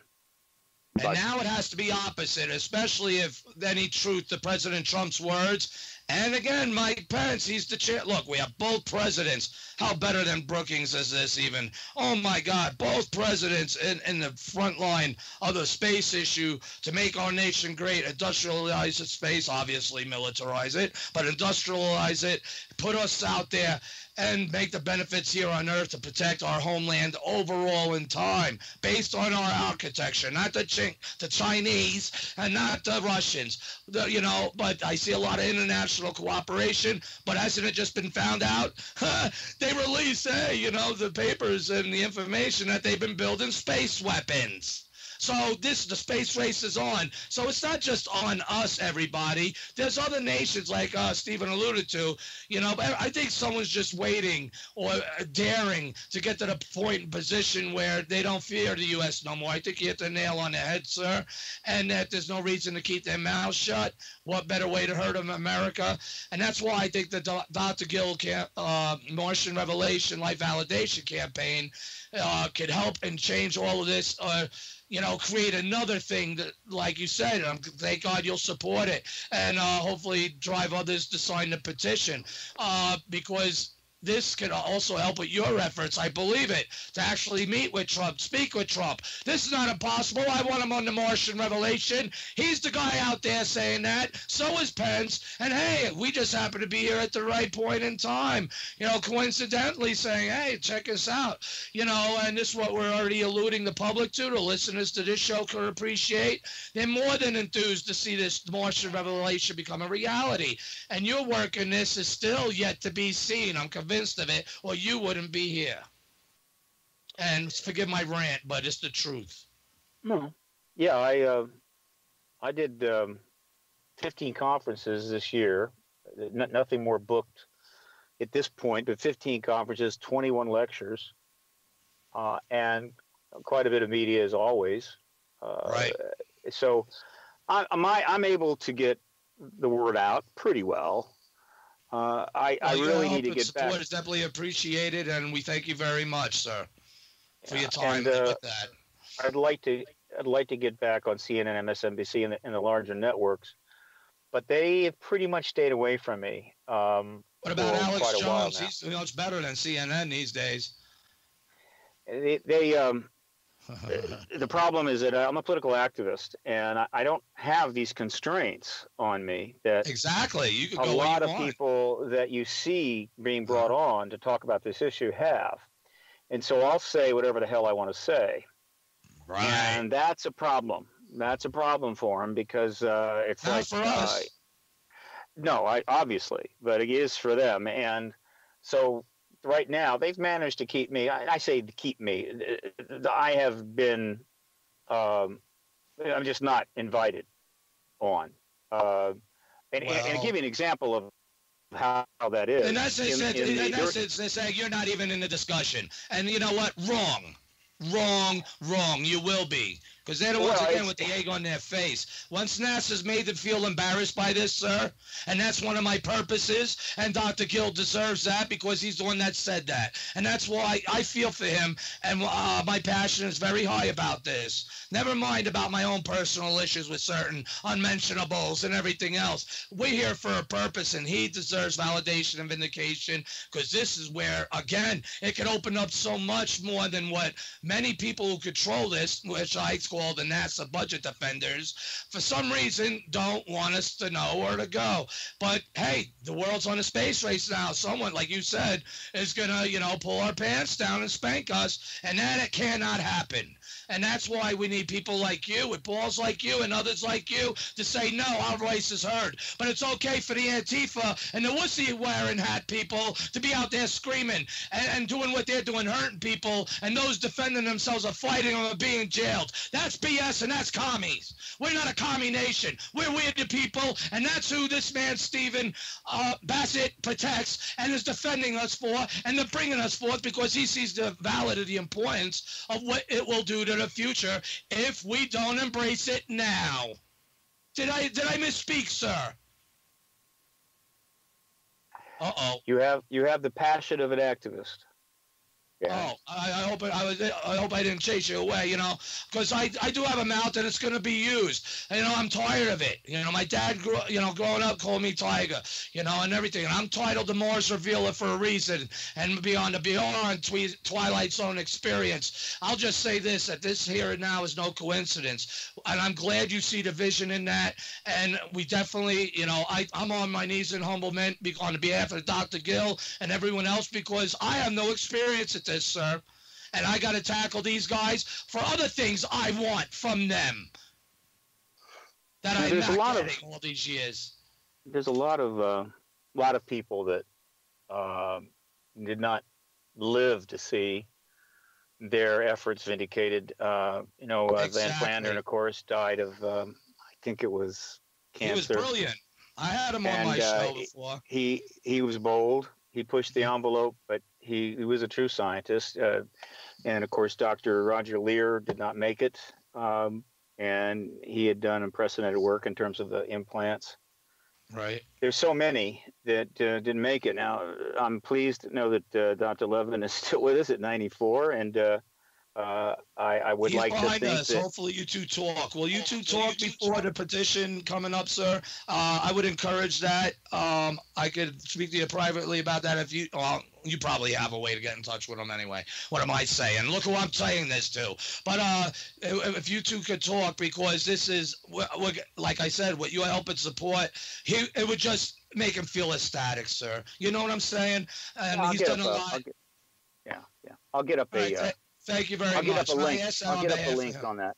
Yeah, I'll get up a link to the petition. All right, thank you very much. Because he has other ideas too that I think you would appreciate, and what he wants to do in conjunction with this that needs to happen since the fire was striking when it's hot. So, I think you'd appreciate those words coming from him, sir. So I'll let him know. So have we got any more questions? Because I think we need to kind of wrap it up here. I think. That's all right, sir.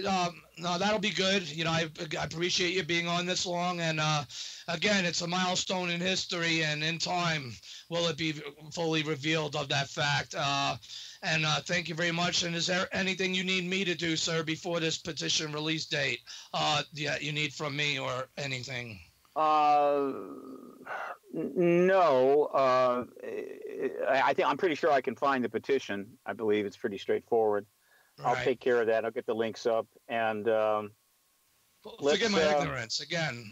This is something new.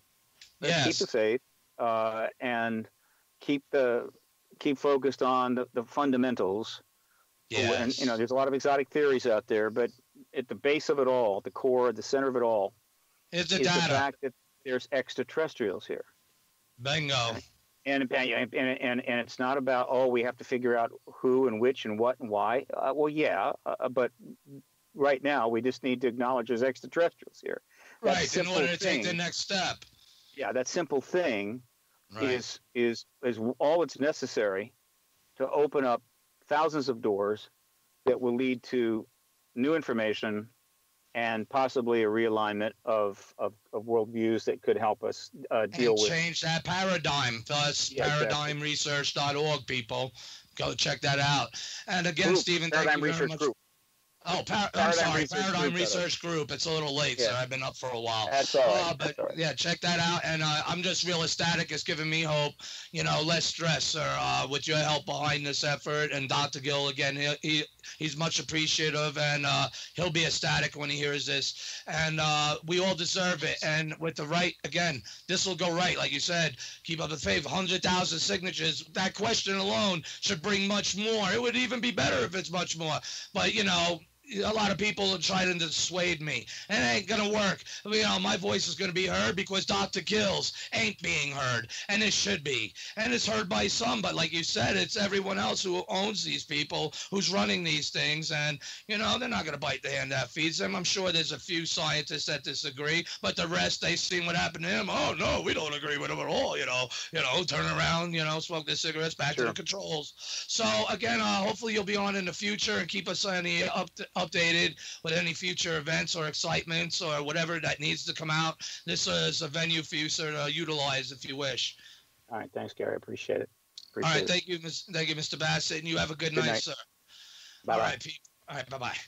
Yeah, people, there you have it. Wow. I know there was some questions I didn't go to, but I was definitely wanting to hear certain things, and a lot of things he had to say. He's just full of information, and he went in areas to which it's very important, which is involved in his life, and detailing in these political processes, him being, on the outside, just trying to, work with those on the inside to make a process happen for us all. Again, I'm not trying to speak for him. That's my assessment, but it's very interesting to conceive of this. The petition comes next week. I'm biting my nails to show the start date for that. So, hopefully I'm not left holding something in my hands, but it don't matter, because it just shows that I and my show are relevant and also effective. We shall see soon. I want to screen capture. I want to see something improve something, not just to myself, but to some certain others as well. Because there and those out there down through time that don't want this to happen, but it's already happened, we're already doing it. We're winning as long as we succeed with this. And with Mr. Stephen Bassett on our side, where can we go wrong? I mean, this could take off. And it's not about me, it's about us all. But my place is definitely in it. I am the Morris Revealer, and on that, I want you all to sit back with me for a few minutes. Smoke them if you got them. Put your hands to your heart or whatever. Look up to the skies, as I do. Yes, I'm of the Viking blood. How symbolic that all this is and connected to the Vikings. Nothing is coincidental. As my Viking prayer chant of the call before the war. So until next week, here we go. What do you people think? And thank you for all you listeners out there for making this show #1 last week. I don't know where it'll be tonight, but it don't matter, because no matter where down through time, this show's being heard and monitored. And this is, again, the future which I'm here to help make, and that's the Martian revelation upon us all now. We're making our fate, we're changing our future, and America looks bright and will be great permanently if I have something to do with it. So please, everyone, thank you again for listening, and you're listening to the Martian Revelation, where the only place you will hear of this, and the only place you will ever hear about throughout history to take on something like this is where? Behind the shield of www.lnmradionetwork.com. So, good night. And pray with me.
Gathered my strength and pushed, got my energy in my arms, and I pushed up. So I was like, sort of standing up or on my knees. And as soon as I came up and I opened my eyes, everything was gone and the light was off. And I never touched it for it to go on or to go off. And like, And ever since then, instances, it's like I'll feel something, but it's more like a probe kind of thing. This is over years, but the probe is like, how it is when you touch something really hot